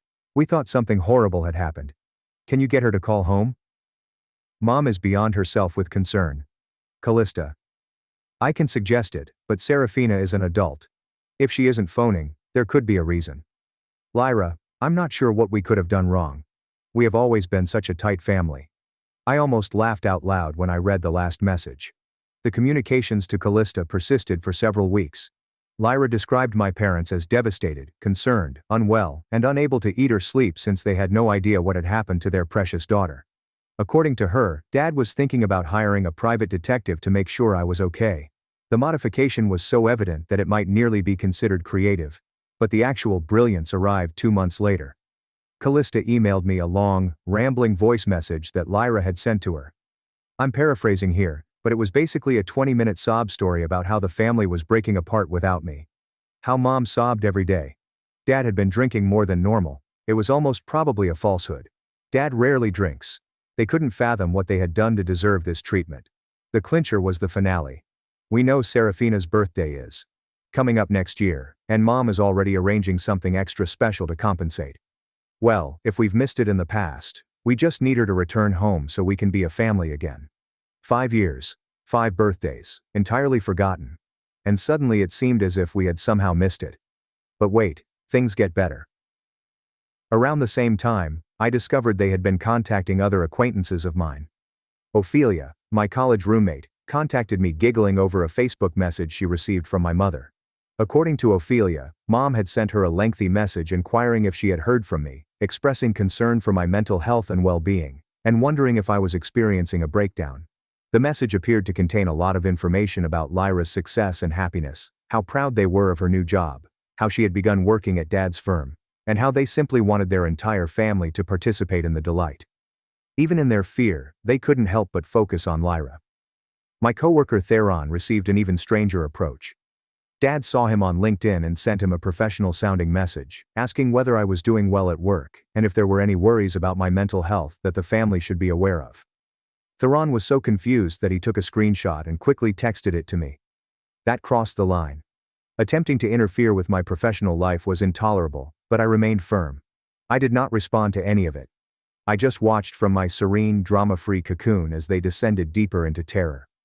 The escalation persisted. They got my landlord's contact information, God knows how, and reportedly called him to express concern about my well-being and ask whether he had seen me recently.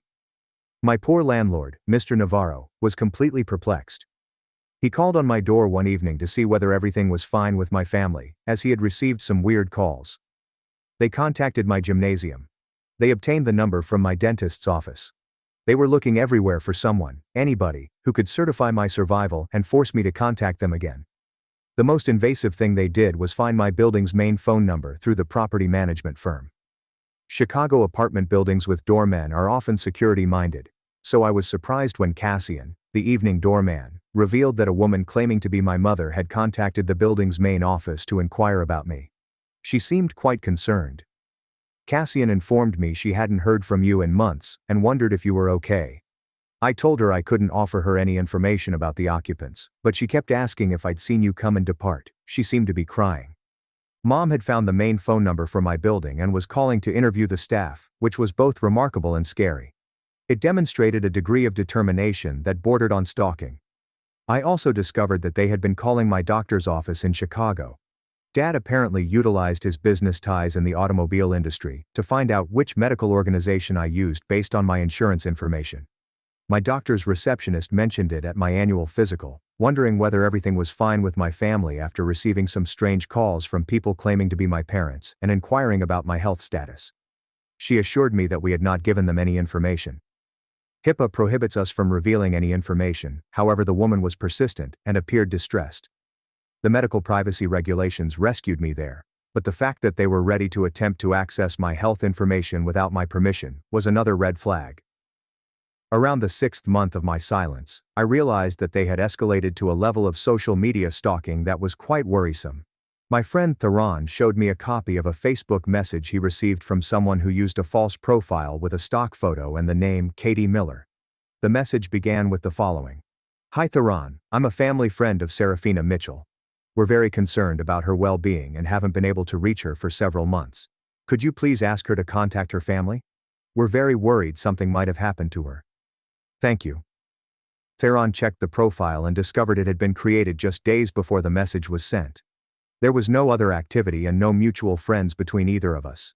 It was plainly a bogus account made deliberately to contact my friends. This is when they weren't simply panicking. They were becoming understood manipulative and deceitful in their attempts to contact me. But arguably the most striking episode occurred 7 months into my silence. My friend Callista, who had been my primary source of information on their ongoing crisis, informed me about a chat she had with Lyra in a coffee shop. Callista had run into Lyra by happenstance, and Lyra immediately began recounting the events surrounding my absence. But this time, her story had changed dramatically from previous iterations. According to Callista, Lyra was now stating that I had always been envious of her and resentful of our family's prosperity. She claimed I had gotten increasingly unstable over the last couple years and had made several worrying statements about feeling unappreciated. This was entirely fabrication.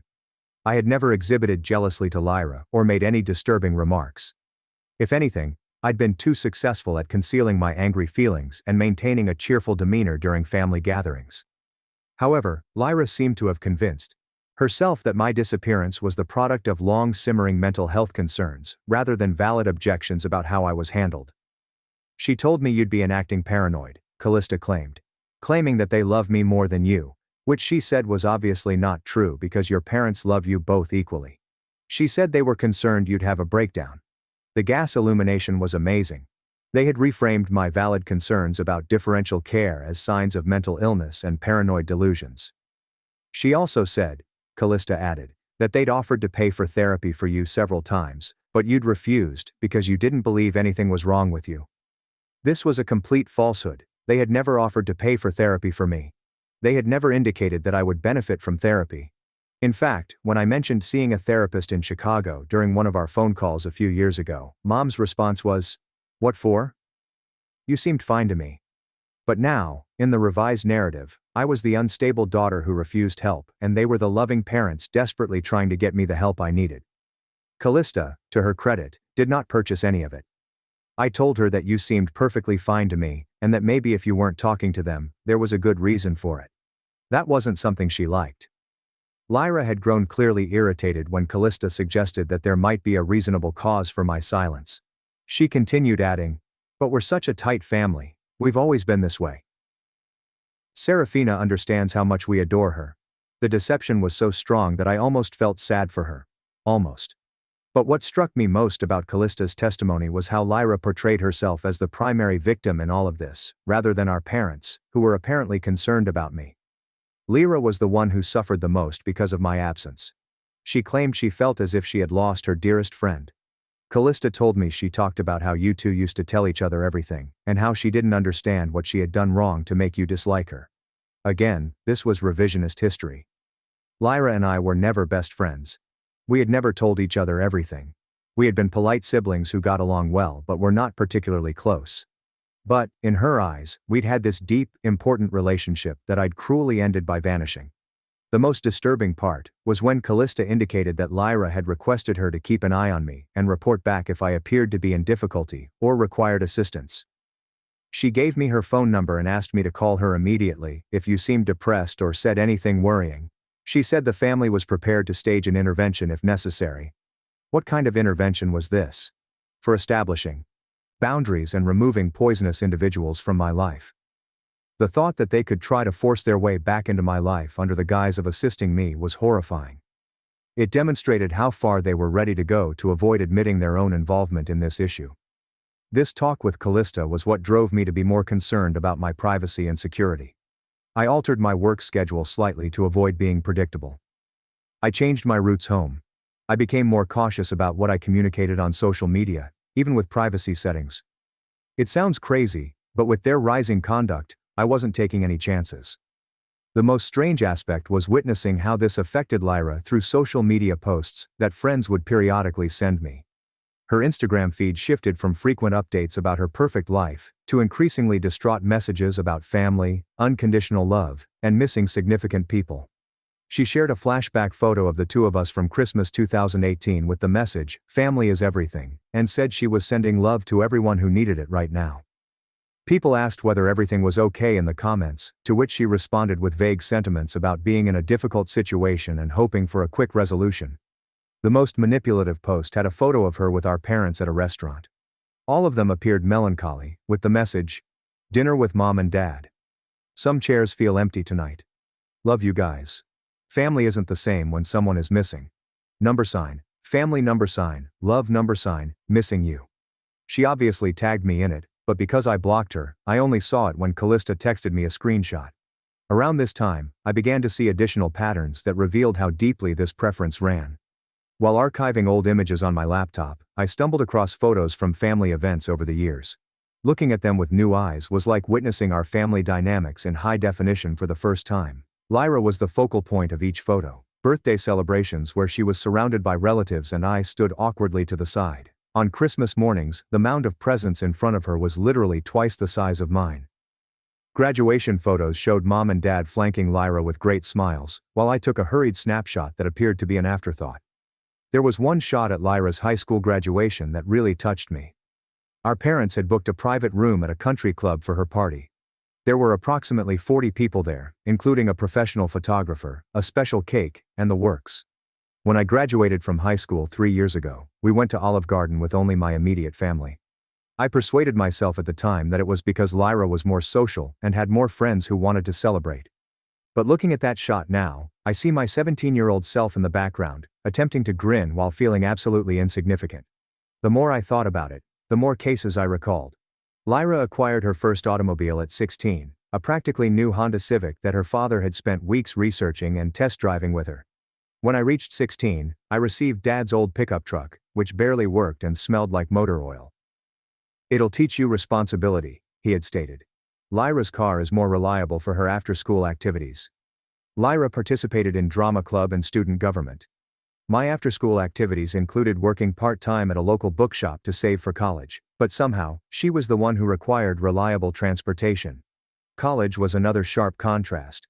Lyra attended Ohio State University and earned a degree in communications, and our parents helped her with tuition, lodging and board, and other expenses. They paid her regular visits, took her and her friends out to dinner, and ensured that she had all she needed. I attended a lesser state school on a partial academic scholarship and worked 20 hours per week in the campus library to cover my expenditures. When I called home anxious about money or dealing with challenging coursework, Mom's response was invariably something along the lines of, "You're so independent, honey. We know you can handle anything." I concluded independence was their code term for neglect. The career information was equally informative. When Lyra graduated and couldn't decide what to do with her communications degree, our parents supported her for a year of self-discovery, which included largely traveling and working part-time at a cafe. When she ultimately decided she wanted to work in business, Dad quickly gave her a position in one of his shops to acquire experience, despite the fact that her degree was in communications rather than business or automotive. When I finished with a computer science degree and relocated to Chicago for my first job, the answer was essentially, "That's nice, dear." There was no offer to assist with moving fees. "I'm not excited about my career possibilities. I have no interest in visiting my new city." Just a bland, "We're proud of you," that read like it came from a Hallmark card. Even the way they described us to others was different. I discovered this during one of my rare visits home approximately 2 years ago, before the birthday issue reached a breaking point. I was at the grocery store with Mom when we ran across Mrs. Marigold, our former next-door neighbor. Mrs. Marigold inquired about both of us, and I got to hear Mom's comments back to back. A bit about Lyra. "Oh, she's doing wonderfully. She's really found her niche at Isaac's business. She has such a head for customer service, and she's been implementing all these new systems that have really improved efficiency. We're so proud of how she's grown into the role, and she just moved into this beautiful apartment downtown. You should see the kitchen." About who I am. Serafina's doing well too. Still in Chicago, still working with computers. She seems to like it there. That was it. There are no specifics regarding my advancements, employment honors, or the fact that I got my own place. Just, still working with computers, as if I were performing data entry rather than creating software for healthcare systems that save lives. The chat lasted about 5 minutes, but it clarified something for me. Mom thought Lyra's life was intriguing and deserved honoring.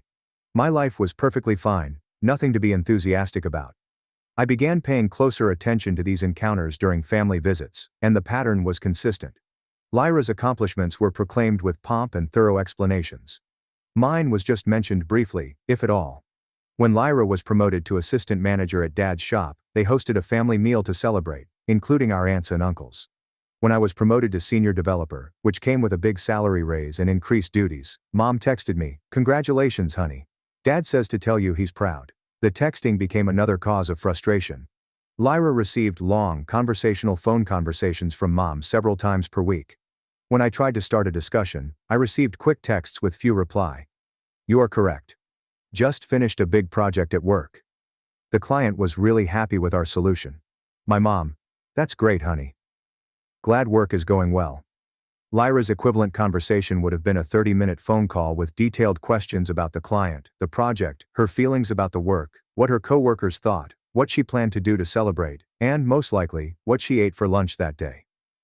I tried to bring it up with Lyra once during one of our infrequent phone calls. This was about 6 months before my 31st birthday, and the resentment was really starting to brew. "Do you ever notice how differently Mom and Dad treat us?" I inquired, attempting to maintain a pleasant and non-accusatory tone. Lyra was truly perplexed. "What do you mean?" "I don't know. Just, they seem more interested in your life than mine, more involved." "Serafina, that's not true. They love us both equally. If anything, I think they worry about me more, because I'm less independent than you are. You've always been the strong one, the one who doesn't need as much support." There it was again. Independence serves as an excuse for negligence. But don't you think they could show interest without me needing support? Like, they could ask about my work or my life in Chicago just because they care, not because I need help.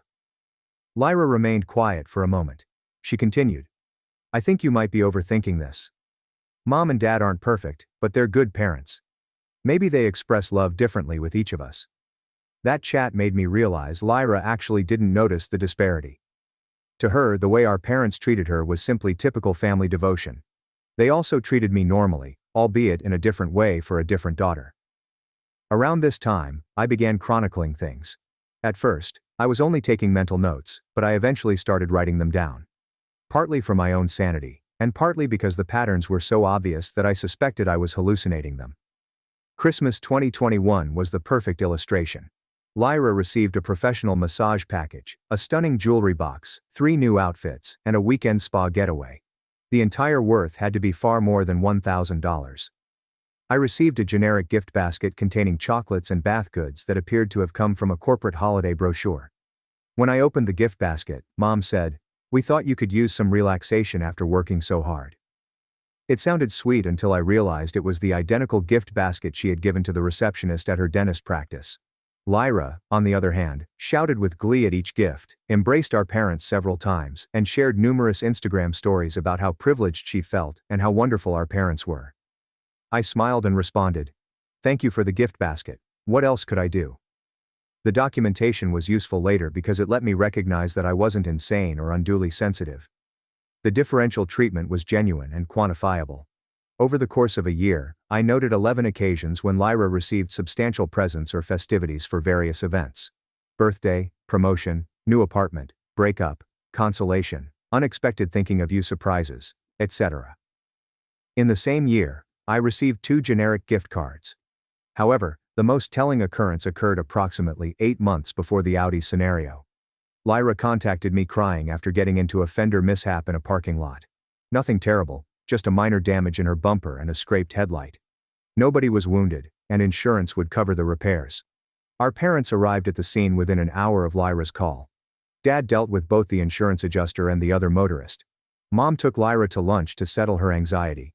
They arranged for her car to be towed to Dad's shop for repairs, gave her one of Dad's spare vehicles to drive, and generally handled the situation as a serious crisis requiring rapid family mobilization. 2 months later, I was involved in a more catastrophic collision on a highway near Chicago. A truck ran a red light and struck my car hard enough to activate the airbags. I was scared and bruised, but fortunately not terribly hurt. My vehicle, however, was totaled. I contacted Mom from the emergency department while I was being checked out, partly because I was terrified and needed to talk to someone, and partly because I believed they should know if something was wrong with me. Mom replied, "Oh no. Are you hurt? Do you need us to do anything?" I told her I was fine but quite rattled up, and that I'd have to deal with insurance and obtaining a new automobile. "Well, that's a hassle, but it sounds like you have everything under control. You're so good at handling these things, Serafina. Let us know if you need anything." That was all it took. There was no offer to drive up and aid. There was no hint that Dad could utilize his connections in the auto sector to assist me find a replacement vehicle. There were no follow-up calls to see how I was feeling emotionally. Nothing. Lyra summoned a family crisis response team for a parking lot scrape. I received a 5-minute phone call and, "Let us know if you need anything," regarding a highway collision that could have killed me. The difference was so strong that it was almost humorous. That episode was definitely the start of the end for me, emotionally speaking. I began withdrawing from family communications, not returning calls as quickly, and keeping discussions brief when I did speak with them.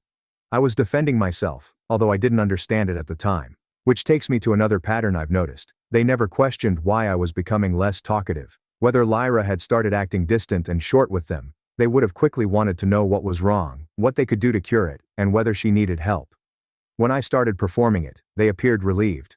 One less thing to worry about, I suppose. But here's what really strengthened my commitment. Nowhere in these posts, conversations, or urgent attempts to contact me did anyone admit what they had done wrong. They never said, "We're sorry we forgot your birthday 5 years in a row." They never acknowledged the huge inequity in how they treated Lyra versus me. It was all about how much they missed me, how scared they were, and how the family was incomplete without me, but there was never an explanation for why I went missing in the first place. After nearly 4 months, the techniques altered. Instead of contacting my pals, they began attempting to contact me directly using techniques they assumed I couldn't block. First, it was letters to my apartment. Long handwritten notes from Mom telling me how much they loved me, how sorry they were, for whatever sorrow they had caused me, and imploring me to come home for Sunday dinner so they could sort things out. The letters were masterful examples of non-apology apologies. "I'm sorry if you felt neglected. We never meant for you to feel less important than Lyra. If we made mistakes, we want to make them right. Whatever." Then the packages arrived. Care packages included my favorite childhood snacks, books they thought I'd enjoy, small trinkets, and gifts. Each delivery included a note imploring me to call them. The gifts were sarcastic. After 5 years of not remembering my birthday, they suddenly knew what I loved and when to send it. Dad took a different approach. He sent me a formal letter that was typed rather than handwritten like Mom's, and it was extremely businesslike and matter-of-fact. He accepted that there had been communication challenges in our family, admitted that they may have unwittingly favored Lyra, and suggested that we meet with a family counselor to work through these issues as adults. It was arguably the most mature thing any of them had done, but it was too little, too late, and he still couldn't really accept what they had done. Lyra may have been favored unintentionally. There was nothing inadvertent about spending $60,000 on a car for her while completely ignoring my existence. The true turning point occurred 6 months into my quiet treatment. Callista informed me that Lyra had been visiting a therapist, allegedly because she was upset by my disappearance and couldn't figure out what she had done wrong. According to Callista, Lyra was telling people that she had always looked up to me, that I was her role model and best friend, and that losing me was like losing a piece of herself. This was revisionist history at its best. Lyra and I had never been very close. We got along well, But we were quite different people living very different lives. She had never treated me as a role model or best friend. I was her dull older sister, who lived far away and worked in technology. But now, in the story, she's spinning for her therapist and anybody who will listen. I was the most significant figure in her life, and my absence was causing her significant psychological suffering. The manipulation was astounding. Around this time, I learned through common connections that my parents were telling people I was having a mental health crisis, which was why I disappeared. They were presenting themselves as the concerned, caring parents of a girl who had gone over the deep end for no reason. This narrative fulfilled two aims. It made them appear compassionate, and it implied that my behavior was irrational and unrelated to anything they had actually done. I was beginning to grasp how far their self-deception went. They considered themselves good parents who had always treated their girls equally. My disappearance was not the result of their activities. It was a random catastrophe that had struck their lovely family. But the best, or worst, depending on your perspective, was yet to come. 8 months after I blocked them, Callista forwarded me something that made me laugh aloud. Lyra had made a Facebook event invitation that read, "Serafina's 32nd birthday celebration. Wherever you are, we love you." The event was scheduled for March 15th, my forthcoming birthday. The description continued. "Even though our beloved Serafina can't be with us this year, we're going to celebrate her anyway. We'll be gathering at Mom and Dad's house to share memories, look at photos, and send love to someone very special who we miss every day. Serafina, if you see this somehow, please know that you are loved, missed, and always welcome home." She'd invited about 60 people, including extended relatives, family friends, and even some of my former high school classmates whom I barely recognized. People left dozens of comments at the event, expressing compassion for the family and hoping that I would come to my senses and stop hurting my lovely family. It was great, truly. They were having a birthday party for me without me. The same me whose birthdays they had neglected for 5 years in a row, and were using it as a public relations campaign to portray themselves as the victims of my callous desertion. But here's what made it so wonderful. The event page indicated that some of my current acquaintances in Chicago had been invited. Callista, Ophelia, Theron, and even Alawan from work. Lyra had evidently conducted extensive social media monitoring to locate persons in my current life. That was when I understood they weren't simply panicking, they were going nuclear. By the way, the event did not truly take place. I believe someone, maybe Aunt Katie, pointed out how psychotic it appeared, and Lyra secretly deleted it about a week before my birthday, but not before I screenshotted the entire thing for posterity. My actual 32nd birthday passed pleasantly. I celebrated with friends in Chicago, went out for a beautiful dinner, and had a wonderful time with no drama, missed phone calls, or disappointment. It was the finest birthday I had in years. But, allegedly, my parents spent the day calling every hospital in Chicago to see if I had been in an accident. Callista, who learned this from Lyra, was persuaded that the only reason I wouldn't come home for the birthday party was if I was physically unable to do so. The delusion was complete.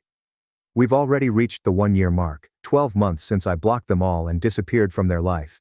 And honestly, this has been the most tranquil year I've had since leaving home. My mental health has improved significantly. I had no idea how much emotional energy I was devoting to resentment and hurt sentiments until I stopped having to deal with the source of those feelings. My relationships with pals have grown stronger. My job performance has been fantastic. I've begun dating someone fantastic. Life is good. However, the family drama continues to unravel, and I learn about it through numerous routes.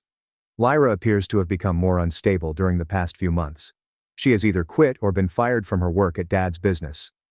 The stories vary. She moved back in with our folks. Callista claims to have gained weight and stopped caring. Instagram posts have become sporadic and sometimes incomprehensible. She had also begun reaching out to my pals in increasingly desperate ways.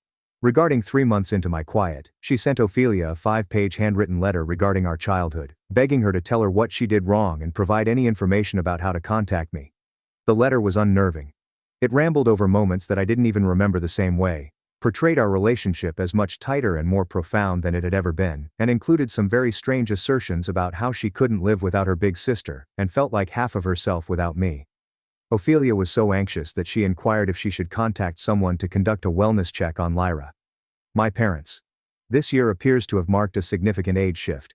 Dad's business has deteriorated as a result of his distraction and bad decision-making. Mom has taken time off from her job at the dental office. They've both gained weight, and according to family friends, don't mingle as much.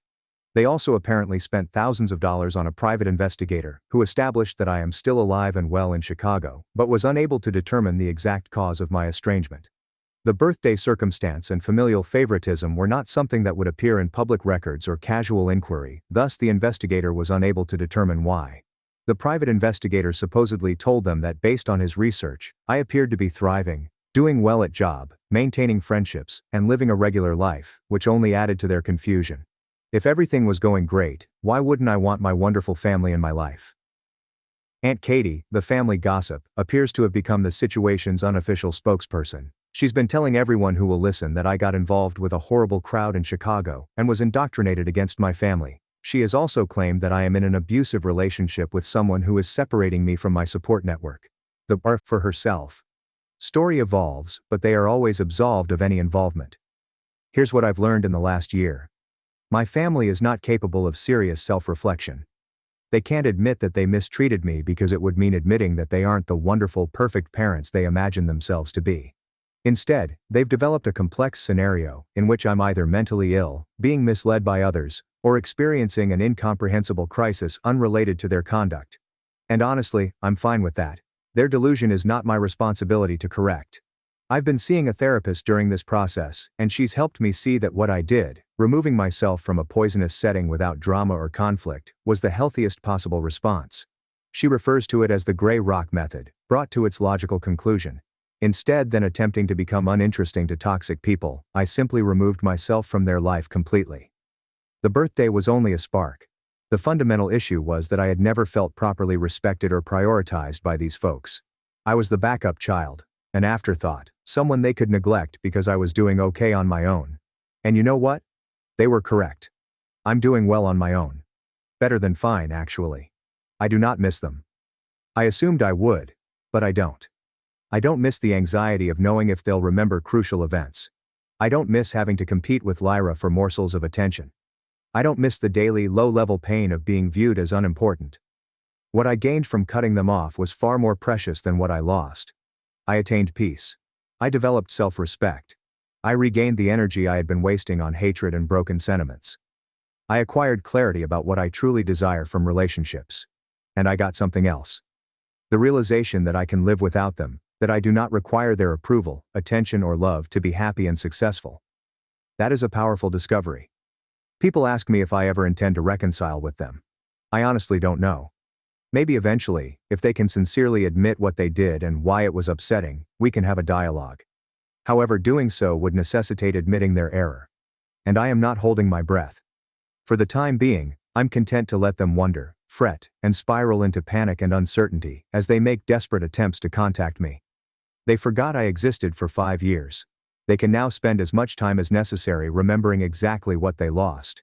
And in a lovely irony, the silent treatment I am giving them is having a far greater influence on their lives than those 5 ignored birthdays did on mine. I'm not looking for retribution, I'm not trying to injure them, I am just live my life without them. And obviously, that was the most damaging thing I could have done. Sometimes the best retaliation is simply refusing to participate in someone else's dysfunction. They forgot about me for 5 consecutive birthdays. Now they'll spend every day wondering where I am, what I'm doing, and whether I'll ever return. I call that poetic justice. The difference is that I am not losing sleep about it. Update. I know some people may inquire about holidays and what I plan to do in the event of a family emergency. For the holidays, I have fantastic friends in Chicago who have basically adopted me into their families. Last Christmas was the finest I'd had in years. I've given a lot of thought to emergency situations. If something genuinely severe happened to one of them, like as a life-threatening sickness or accident, I would most likely learn about it through mutual connections and would have to determine how to handle it in the time. But I'm not going to break my silence simply because they create drama or declare an emergency when there isn't one. And sure, I understand that some people believe what I'm doing is harsh or cruel. But I was hurt for 5 years by their thoughtlessness and coldness. I don't have to put up with more of the same simply because they've decided they miss me now that I'm gone. For those inquiring about my building's security, sure, they have stringent restrictions against disclosing resident information. My parents discovered the main property management phone number online and contacted pretending to be concerned family members. The staff did not provide any personal information, but when pressed, they did confirm that I live there, which was already too much information in my perspective. Thank you for reading Reddit. Sometimes telling your tale to strangers on the internet helps you understand you're not insane. TLDR. My parents neglected my birthday for 5 years in a row while lavishing attention and expensive gifts on my sister.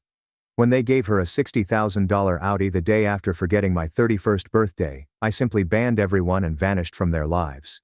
They've spent the last year panicking, employing private investigators and fabricating intricate explanations for my disappearance while never admitting their mistakes. My sister raged that I excluded her kids, my parents pressured me, and I uninvited her. Then discovered she planned to hijack my wedding. Hello, I'm 27 and I'm getting married in a year. I sent out the save the dates last week, and since then I've received a lot of backlash from my sister and dad. I'll get to the major problem, but first I need to tell you about what happened in the past. My 32-year-old sister Valerie and I are currently having some issues. She can be quite entitled and harsh, which is a problem I am still dealing with. So I've always wanted to be close to my sister, but she never acknowledged my sentiments. She mainly treated me as an unwelcome pest and avoided me. I was young and stupid, and I believed that I could make my sister love me. She was like my idol, and I hoped to have a nice relationship with her. Growing up, my sister was constantly doing things to draw attention to herself. She was like that, and I accepted her just as she was. I may have been a little naive to believe that we might have a close friendship. I believe I finally woke up when she told me I wasn't invited to her wedding. Valerie told me that her wedding would be child-free, thus I was not allowed to attend. Here's the problem though. Her wedding was only a week away from my 18th birthday. I cried and begged my sister to make an exception because the situation was ludicrous. She tagged me as a child. Her venue wasn't child-friendly. She wasn't even planning to serve booze. She didn't have a solid cause to exclude me. I suppose she genuinely didn't want me at the wedding. Anyway, I couldn't persuade her to change her decision, and she rejected me despite my pleas. My parents refused to intervene. Starting that day, I began to remove myself from my sister. Valerie either didn't notice or didn't mind. I'm leaning towards the latter. I have a strange relationship with her and don't know her spouse very well. We only meet during family events and do not have any one-on-one conversation. I love her 2 children, but I'm not connected to them either. Valerie never makes an attempt to spend time with me alone or invites me to her house. I tried when her children were born, but she ignored or dismissed my efforts to get closer. I eventually abandoned trying and focused on family members who genuinely wanted me in their lives. All of this history will help you comprehend my situation better. So I got engaged and planned a date with my fiancé. We agreed early on that we did not want children at our wedding. We created save the dates and emailed them to relatives and friends so they could be prepared. We also mentioned that the wedding was meant to be fully child-free. Valerie also received an invitation. I was about to move on and concentrate on making plans when something happened that prompted me to write this post. My sister contacted me a few days ago and told me that I must be fooling her.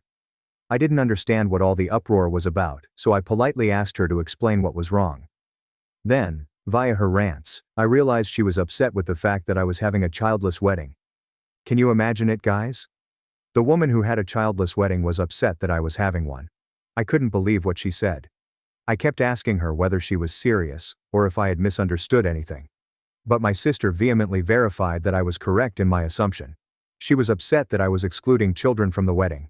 I informed her that it was my wedding, and I had complete control over how it would be carried out. And I made it obvious to her that I did not want kids at the wedding. My sister shouted at me, calling me an immature and entitled bridezilla because I planned to exclude my innocent nieces and nephews from the wedding. I calmly informed her that the majority of the children are under the age of 5, so they would unlikely miss the wedding. Plus, I didn't want kids running around and accidentally getting into things. Not to add that there will be an open bar with plenty of drinks. Everyone in the family has infants and toddlers, and we all know that little children cannot be disciplined or punished into good behavior. Kids would act like kids, and instead of dealing with the potential disaster, I was simply nipping the problem in the bud. Apparently, that was the wrong thing to say, since my sister went off on me for calling her child difficult and unmanageable. I informed them I had never said anything like that. Valerie responded by saying that they should be invited to the wedding because they will not cause any difficulties like the other youngsters. I informed her that I would not make such an exception since everyone would want to bring their children and accuse me of favoritism. I must admit that I have some very close cousins and friends who would be outraged and saddened if I let dumb Valerie bring her children while they were unable to. I explained everything to my sister, but she wasn't having it. The woman screamed and yelled at me non-stop.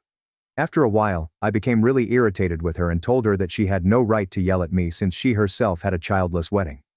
I told her that she hadn't even let me, her own sister, attend her wedding. I was eliminating minors when she had excluded her own sister, who was only a week away from becoming 18. My sister didn't like that. She started ranting at me again, telling me that I was being petty, vengeful, and immature by holding on to ridiculous grudges. She referred to me as a crazy woman and claimed that I was doing this on purpose to spite her for something she did years ago. I was about to inform her that this wasn't even about her when she abruptly hung up. I did not bother contacting out again, so there has been complete silence on my end. My sister, on the other hand, is calling me names and blowing up the phone. She has also enlisted my folks, who have blown up my phone. My parents are advising me that this child-free wedding is probably not a good idea and that I shouldn't be callous by excluding my own nephews. They also keep telling me that I shouldn't damage my connection with my sister over this one item, and that it's only a minor request on her part. I do not see how this is a request, let alone a tiny one. I'm also pretty upset with my folks right now. I spoke with my fiancé, and he agreed that he does not want to make exceptions either. If anything, he is irritated by my sister's and parents' attempts to persuade me otherwise. They know what my sister did at her wedding, so he's upset that they're condemning me for the same thing. He does not want children at the wedding, and his family is perfectly cool with that. So my boyfriend is entirely on board, and he doesn't even want my ugly sister to attend the wedding. But my dad and sister are arguing the opposite. They're also trying to blackmail me, which isn't humorous. I adore my nephews, even though we are not particularly close, and it makes me feel a little guilty. With the wedding preparations and my busy job, I feel like I'll go insane. Could you please tell me what I need to do now? I literally can't take their garbage anymore. I'm already thinking about eloping, and would have if it weren't for my fiancé's family. They did nothing wrong, and I don't want them to miss their son's special day. But this foolishness from my family is making me reconsider every decision I've made in life. Edit. Due to the high volume of comments, I am unable to respond to everyone. So I'm going to address a couple issues in this revision. I'll add more information in a lengthier post, and this one is only for the questions that keep coming up. I anticipated that some people would judge me for having a childless wedding. I do not see anything incorrect with my request. If I had adolescent cousins, I would have included them. However, all of the family's minors are no older than 6 or 7. Please don't pretend that youngsters can't damage things. There is also the issue that weddings are long and dull for children. None of them would like that. Sending them home after the ceremony would be impolite and make them feel bad. That is why I do not want to include them in any aspect of the wedding. You also wanted to know what my sister said when I questioned her about her hypocrisy. Well, she had some faulty logic to back up her claims. She explained that no one had children at the time, therefore it made sense for her to have a childless wedding, but now that most of my cousins have children, I should include them in the party. I now understand I would have been the sole underage attendee at Valerie's wedding. None of her acquaintances had married that early, and none of our cousins had children at the time. I was the family's youngest member, but Mom made no exception for me. I'm beginning to wonder why my parents let her do everything she wanted, and I'm having second thoughts about my decision. I had urged them to persuade Valerie to invite me, but my parents had informed me that it was her special day, thus they had no say in the matter. There have also been inquiries regarding what my other relatives and acquaintances think about my childless wedding. Well, they said absolutely nothing. They have all already RSVP'd. Everyone lives nearby and would rely on their family or babysitters to care for their children. I mean, I'm giving them a year's notice, so they'll have plenty of time to make plans. I believe some of them are secretly pleased to have some time away from the children without feeling terrible about it. Instead of being a parent all day, I'm giving them the opportunity to relax and have some fun. Update 1. Wow. It feels strange to have so many comments on my post. Although I received a lot of varied feedback, the majority of the negative comments came from folks who despise child-free weddings. I don't understand why some of you believe your child belongs everywhere. Do you travel to adult-only areas and then insist on bringing your children with you? I just don't get the logic. Entitled people like you are the reason couples choose child-free weddings in the first place. Unfortunately, children make mistakes. Period. Getting angry at them would be inappropriate because they are youngsters. So the simple approach is to refuse to let them in. Also, listen, that kid will barely remember the wedding and will most likely be bored out of their mind during the ceremony.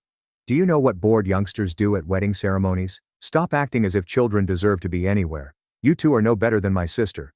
Oh, and some of you tried reverse psychology or something and told me that I shouldn't be moaning about my sister's refusal to invite me to her wedding using the same rationale. I was almost 18 years old and was well familiar with wedding protocol. I have been attending weddings since I was 13. I never acted out or caused difficulties because I was mature enough to have complete control over myself. If there were any teenagers in the household, I would have let them come back. I omitted any children under the age of 6 or 7. I just wanted to share my thoughts because I'm not going to discuss these unpleasant comments again. Everyone else who offered useful advice has been extremely helpful. You guys asked some interesting questions regarding my sister creating drama to be the center of attention. You may not be so far off the mark. My sister dislikes being a sister. She never wanted a sibling and dislikes sharing attention. I guess my parents felt awful about having another child when she wasn't on board. That's why they try to take her side and advise me to compromise. At least that's what I believe. My sister has previously had enormous tantrums on my big days, and I believe she purposefully chose a date close to my 18th birthday so that everyone would focus on her rather than me. In my family, 18th birthdays are celebrated extravagantly. I didn't get to have one because everyone was exhausted from the wedding and my parents were low on cash. I was upset and disappointed at the moment, so I didn't care. My sister received full attention during and leading up to her wedding. She announced her first pregnancy on my 21st birthday, and her second shortly after I started my first real work. So there's certainly a trend there. It hadn't occurred to me, but some of your remarks made me ponder. Maybe my sister is trying to cause difficulty so that at least some of my attention is focused on her. I am tired of her right now, but I don't know what to do. Some of you suggested that I consider not inviting her. Unfortunately, that isn't an option. My parents value the concept of family, hence they will not accept this. It's amusing that even my fiancé Jacob, a 28-year-old male, has been talking about how my sister shouldn't come since she has a major issue with our wedding. But I know that can't happen. Right now my parents are pushing for a family gathering to resolve this issue so that we may move on with our lives. I'm not sure whether it will fix anything, but I might attend regardless. They want me and my sister to accompany them so that we may discuss things as a family and under one roof. They are certain that if we do this, we will reach an acceptable compromise. I seriously doubt it, and I'm not sure what kind of compromise they're looking for on my end. I suppose I'll find out when I do. I am planning to maintain a solid stance and not bend under pressure. I'm not a doormat, so I'm not concerned. I will provide an update to let you know how that conversation went. Update 2. I just got back from a family meeting and still don't know what to do. My parents were sure that we would reach an agreement, but none of that occurred. As expected, neither my sister nor I were willing to compromise. She just kept berating and yelling at me because I dared to omit her beloved children from the wedding. I tried to explain my position to her again, but she wouldn't have it. My parents felt awful for me since I was behaving civilly while my sister was screaming like a banshee. But my sister doesn't listen to them anyway. I informed Valerie unequivocally that no amount of shouting or guilt-tripping would sway me. She then suggested that I find and pay for babysitters because I was determined to be a spoilsport. I vehemently refused it since I do not believe that is my obligation. Except for Valerie, no one else sought recompense or assistance. My sister can comfortably afford childcare. I know she rented them on occasion for date nights, but she refused to pay for one because not having her children at my wedding was not her choice. I told her that I would not pay for her babysitters simply because she asked me to. Our budgets were already limited, and Jacob was unlikely to approve this. Valerie then began yelling about how she would have to hurry to find a babysitter on such short notice, and the least I could do was pay for it. I laughed and told her that she had a full year to make plans. My parents then offered to pay for the babysitters, but Valerie declined. Yes, she was being petty. She wanted me to pay for not taking her sentiments into account when planning my wedding. My parents also suggested that Valerie's husband stay home with the children while she attends the wedding. My sister was not pleased with the suggestion. After what felt like an eternity, I was completely finished with the chat.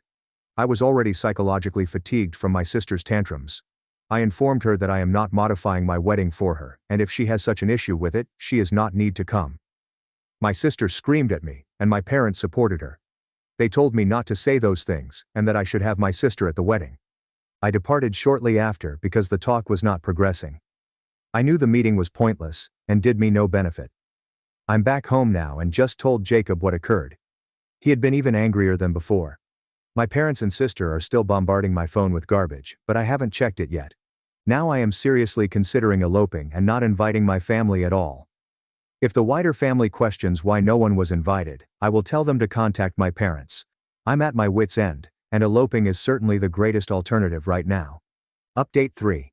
Before I begin this update, please know that you have no idea how much your kind remarks have helped me.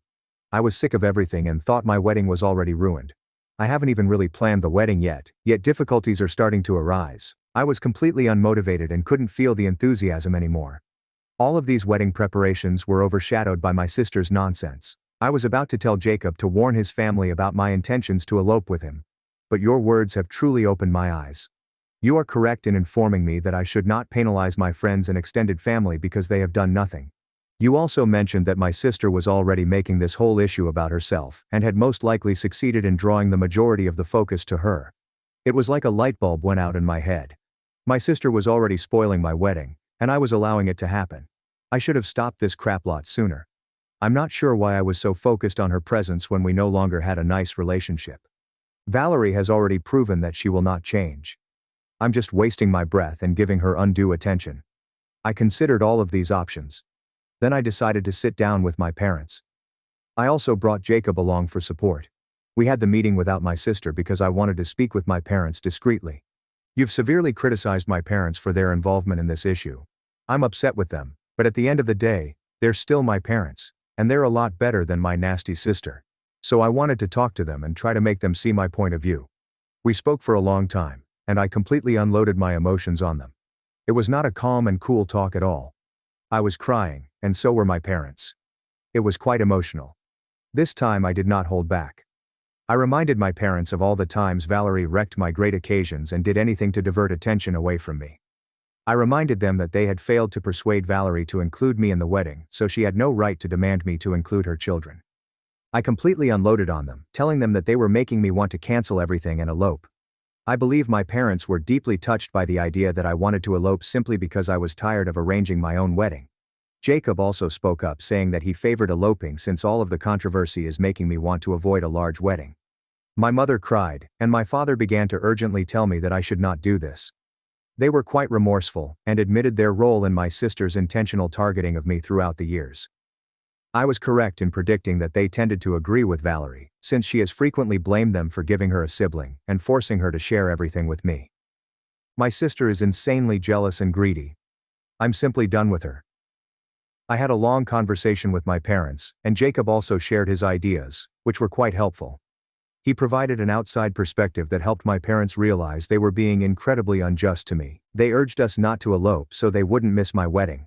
Interestingly, they also stated that they wanted to really enjoy my wedding because they had spent the majority of my previous milestones soothing Valerie down or praising her achievements. I've previously told you that Valerie always found a way to destroy my memorable occasions. My parents appeared to be fed up with her actions. Thank God they finally understood and pledged to do better. I don't really care about my sister anymore. I'll write a no-contact letter soon and uninvite her to my wedding. Jacob and I have already made a decision, and my parents are now on board. Valerie may be my sister, but I will not become a complete doormat for her. I am serious when I say I am finished. Update 4. Hello folks. So I just had to drop back in for one last update. Many of you have DM'd me, asking to know what occurred because you expected drama. Yes, there was some drama from my sister after I communicated my plans to her, but things are currently rather tranquil for me. I anticipated her to cause drama, but this time she suffered more than I did. You may want to know how my sister ended up suffering, which is why I returned to provide an update. Spoiler alert, my sister is currently having marital problems. So, as promised, I composed and sent a text and email to my sister informing her that she has been officially uninvited, and that I will not be in communication with her indefinitely. I told her everything she had done to me and reminded her of how mean she had been. I informed her that I didn't want her drama anymore and that I was tired of being a complete doormat. I emailed the email to my sister, and she blew up again. I was astonished that she was outraged when I uninvited her and made no touch with her. I assumed she would have been pleased because she never wanted me in her life in the first place. However, she was offended and went to my parents to complain since I was not responding to her texts. My parents supported me instead of her, which came as a nasty surprise. So she went and told the rest of the family that I had excluded her for no reason and that I was a jealous and hateful bridezilla.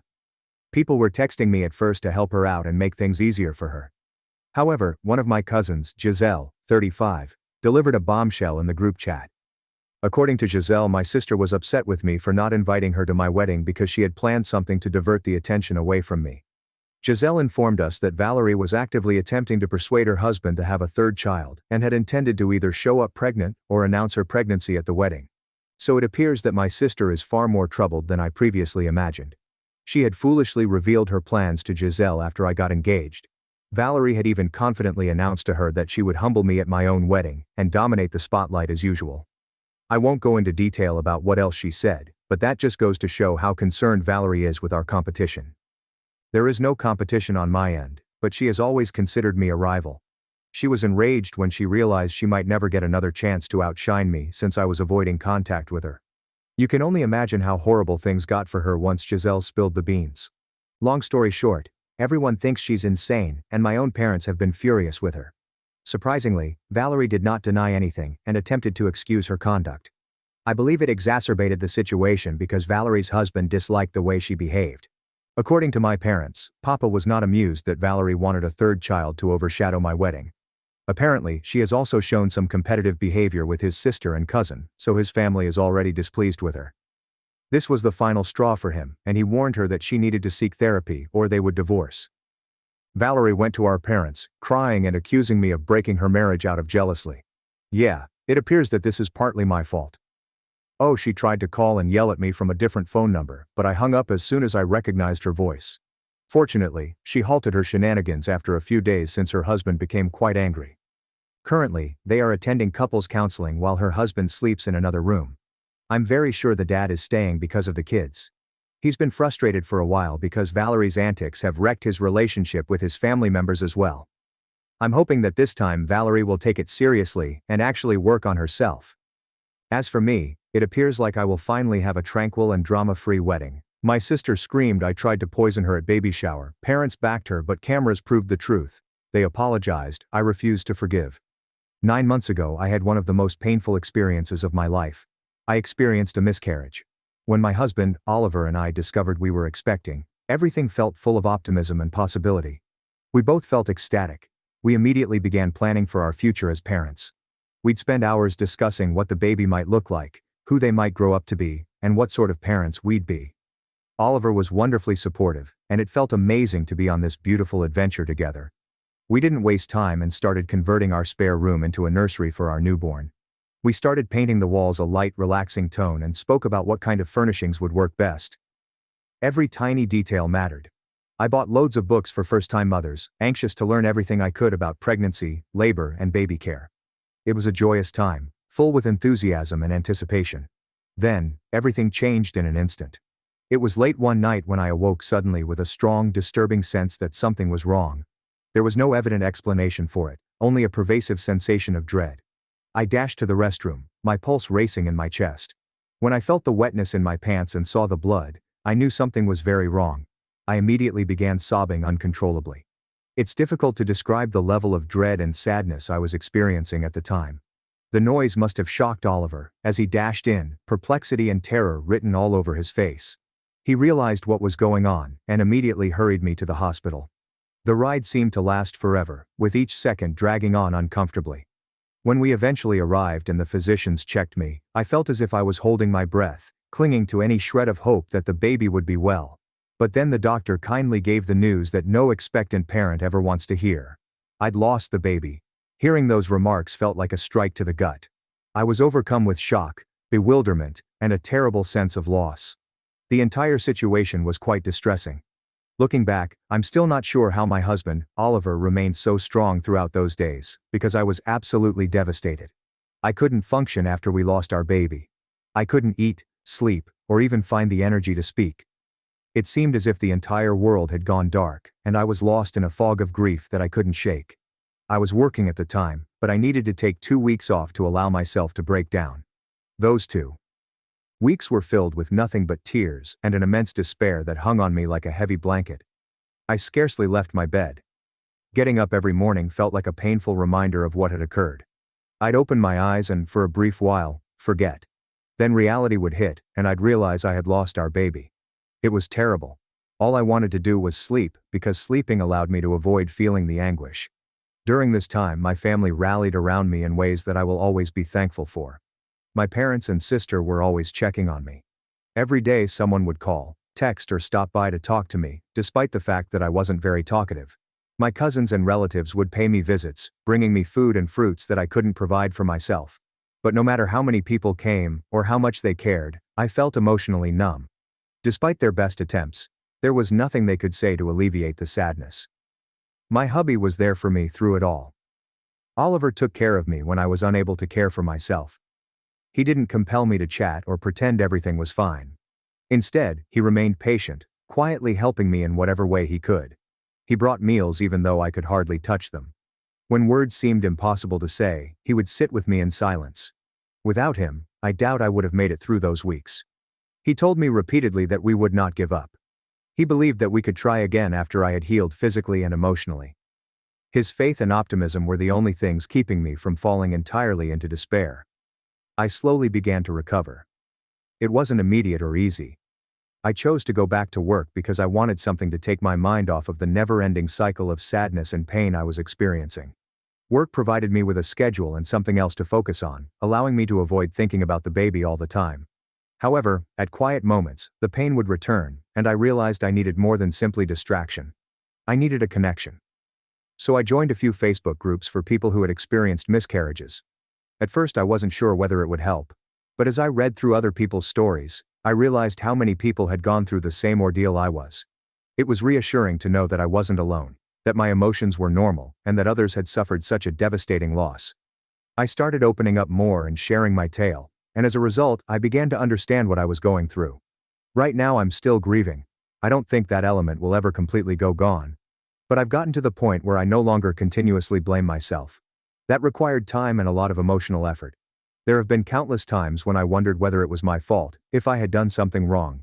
However, I now believe that some situations are simply beyond our control.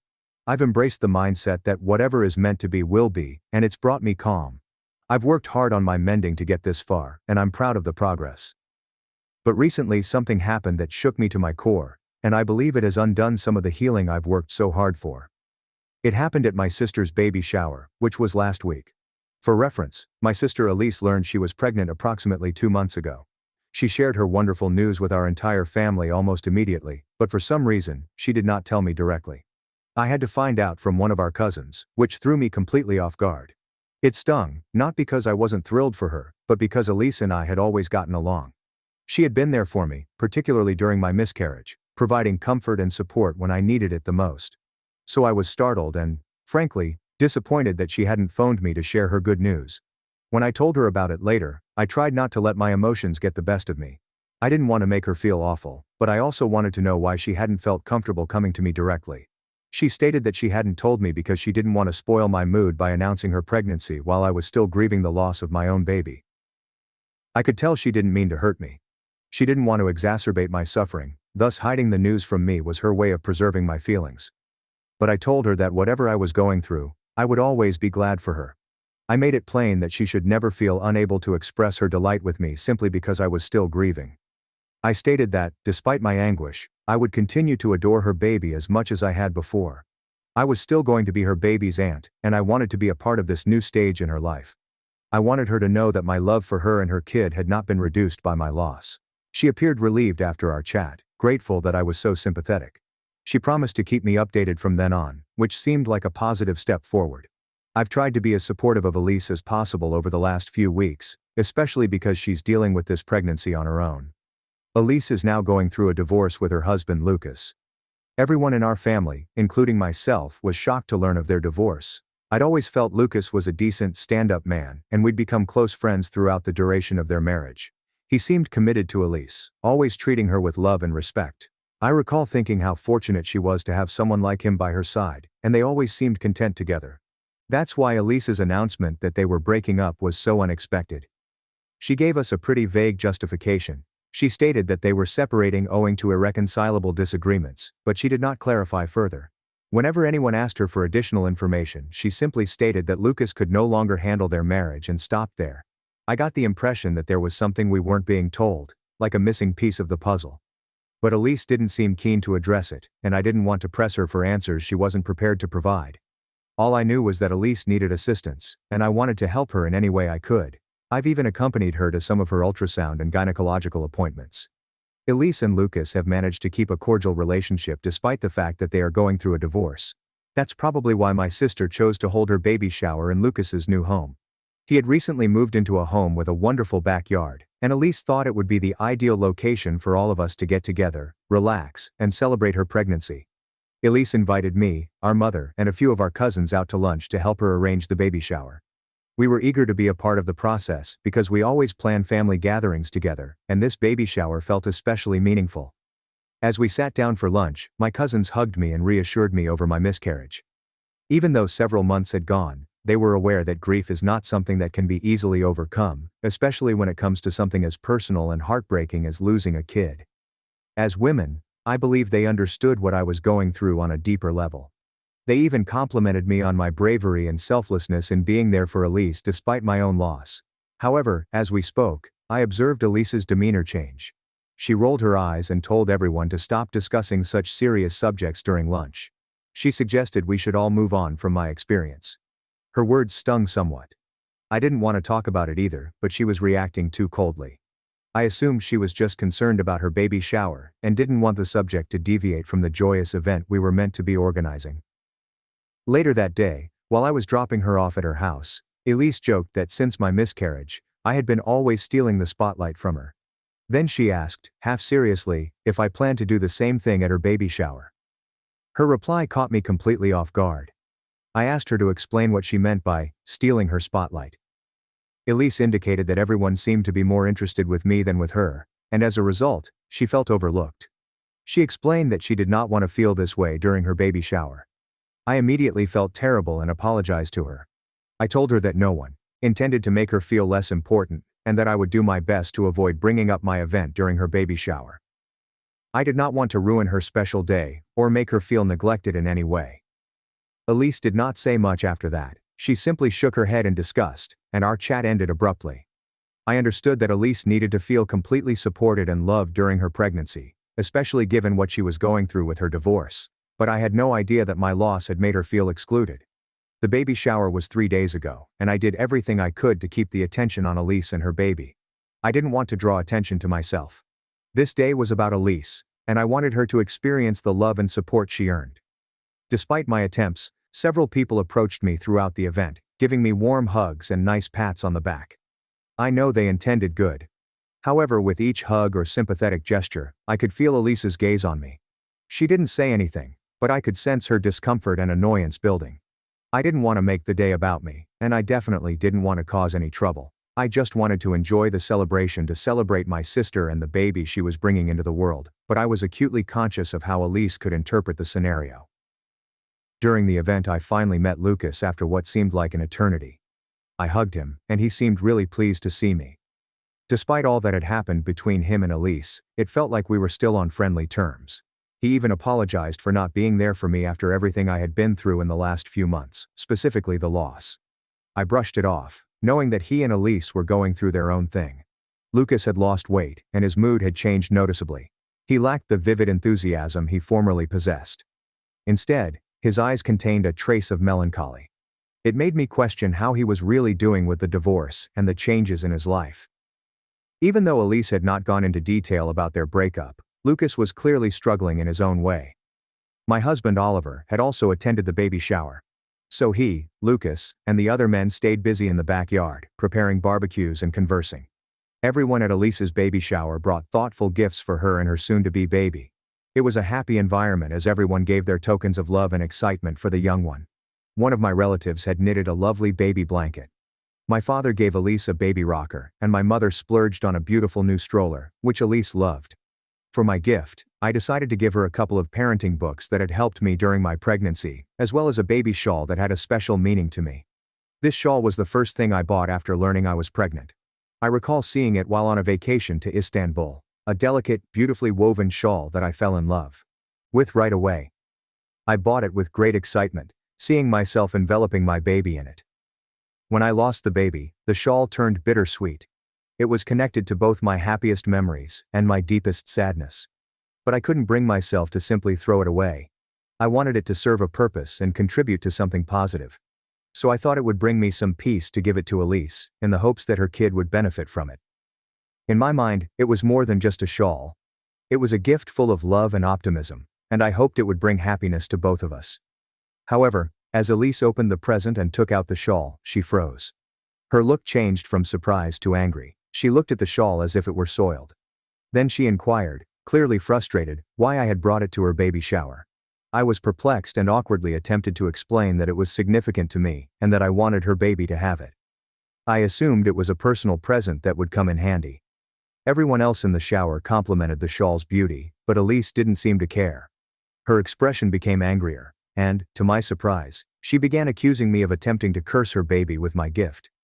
I was taken aback by her statements, so I inquired what she meant.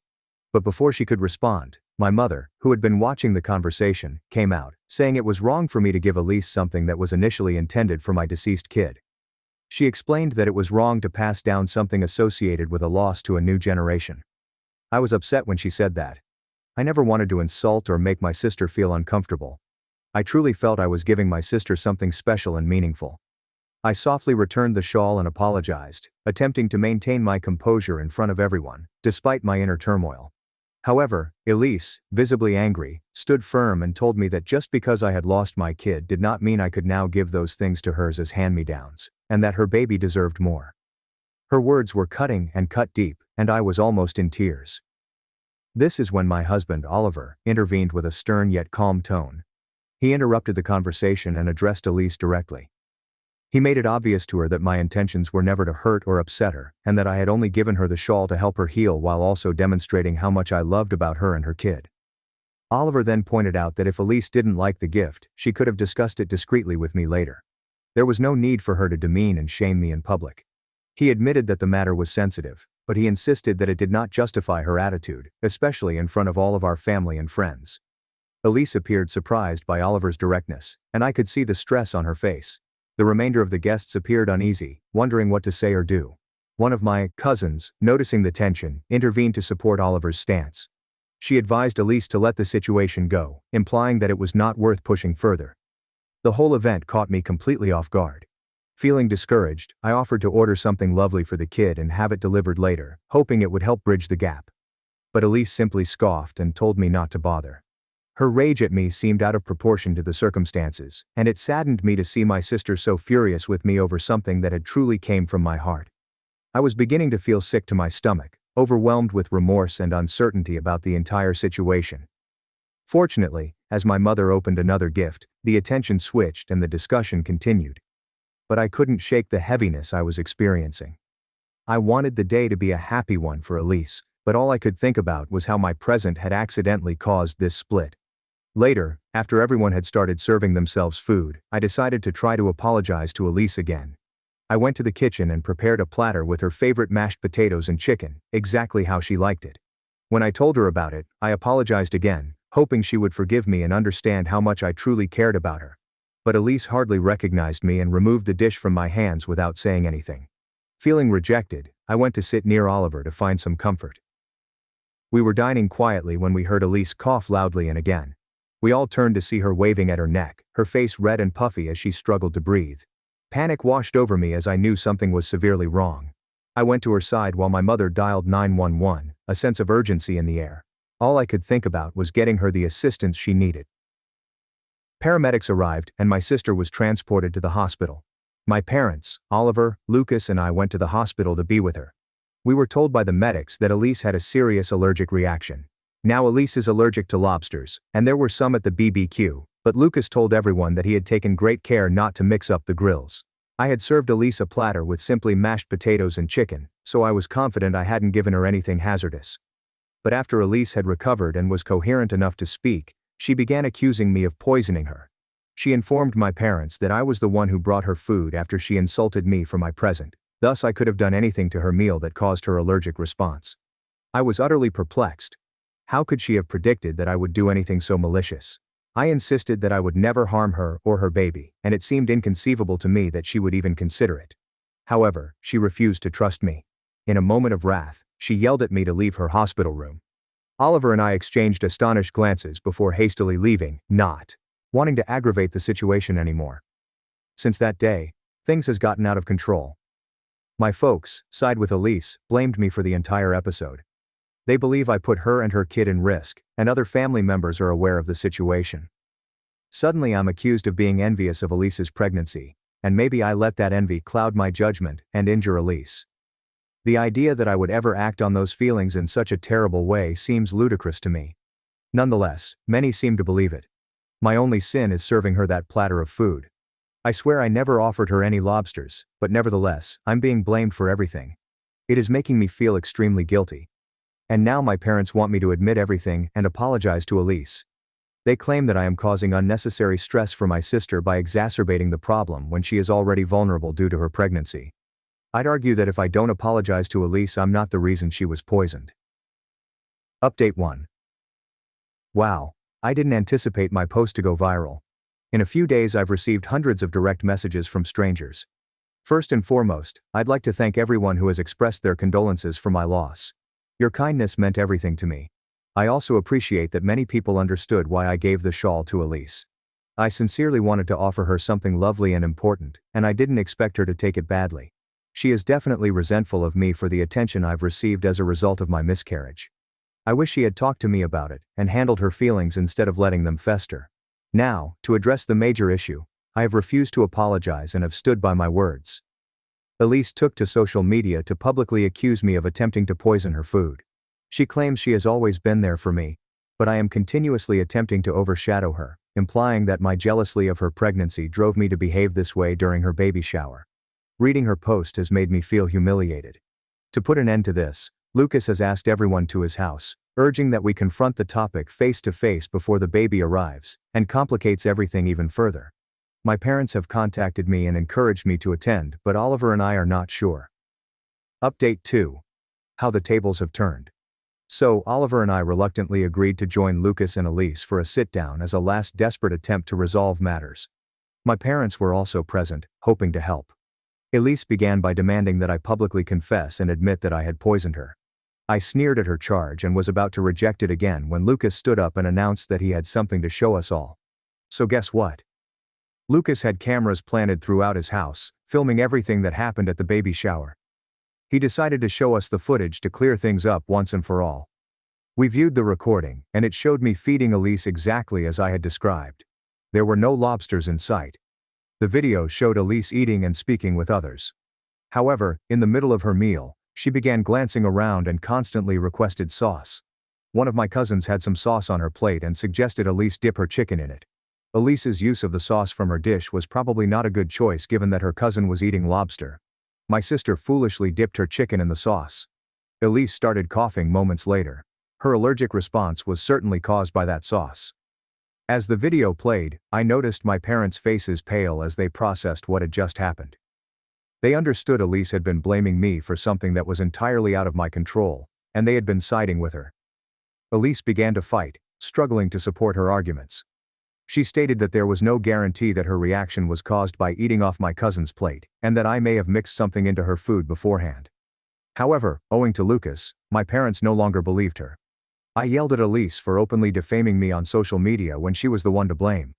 My husband then threatened her, stating we would use the tape and sue her for false charges if she did not remove her social media post right away. My parents' faces were filled with remorse as they turned to me, and their eyes were filled with sympathy. They apologized for wrongfully blaming me. However, I pointed out to my parents that they were fast to back my sister, and even if there was no evidence, they would have probably continued to support her. I turned to my mother and asked if she would go around and clear the matter with other family members, as she had been one of the most vocal in blaming me. I believed that everyone should know the truth, especially given the extent of the devastation. However, my mother tried to brush it off.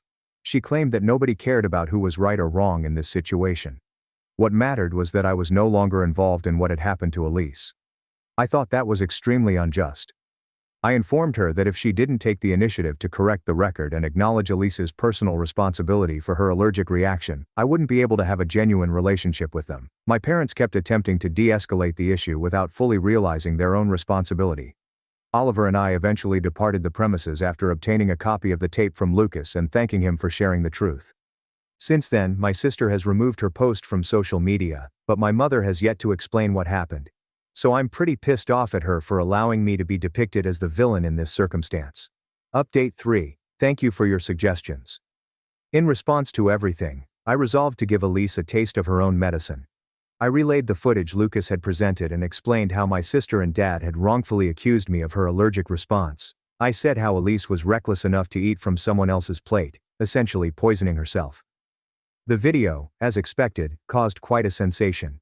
Many family members who first supported Elise and blamed me have phoned back to apologize. Some are even mocking her now, outraged that she placed herself in risk and blamed me without proof.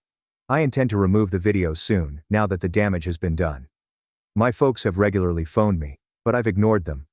Oliver and I have agreed to maintain minimal contact with the family until my parents admit their mistakes.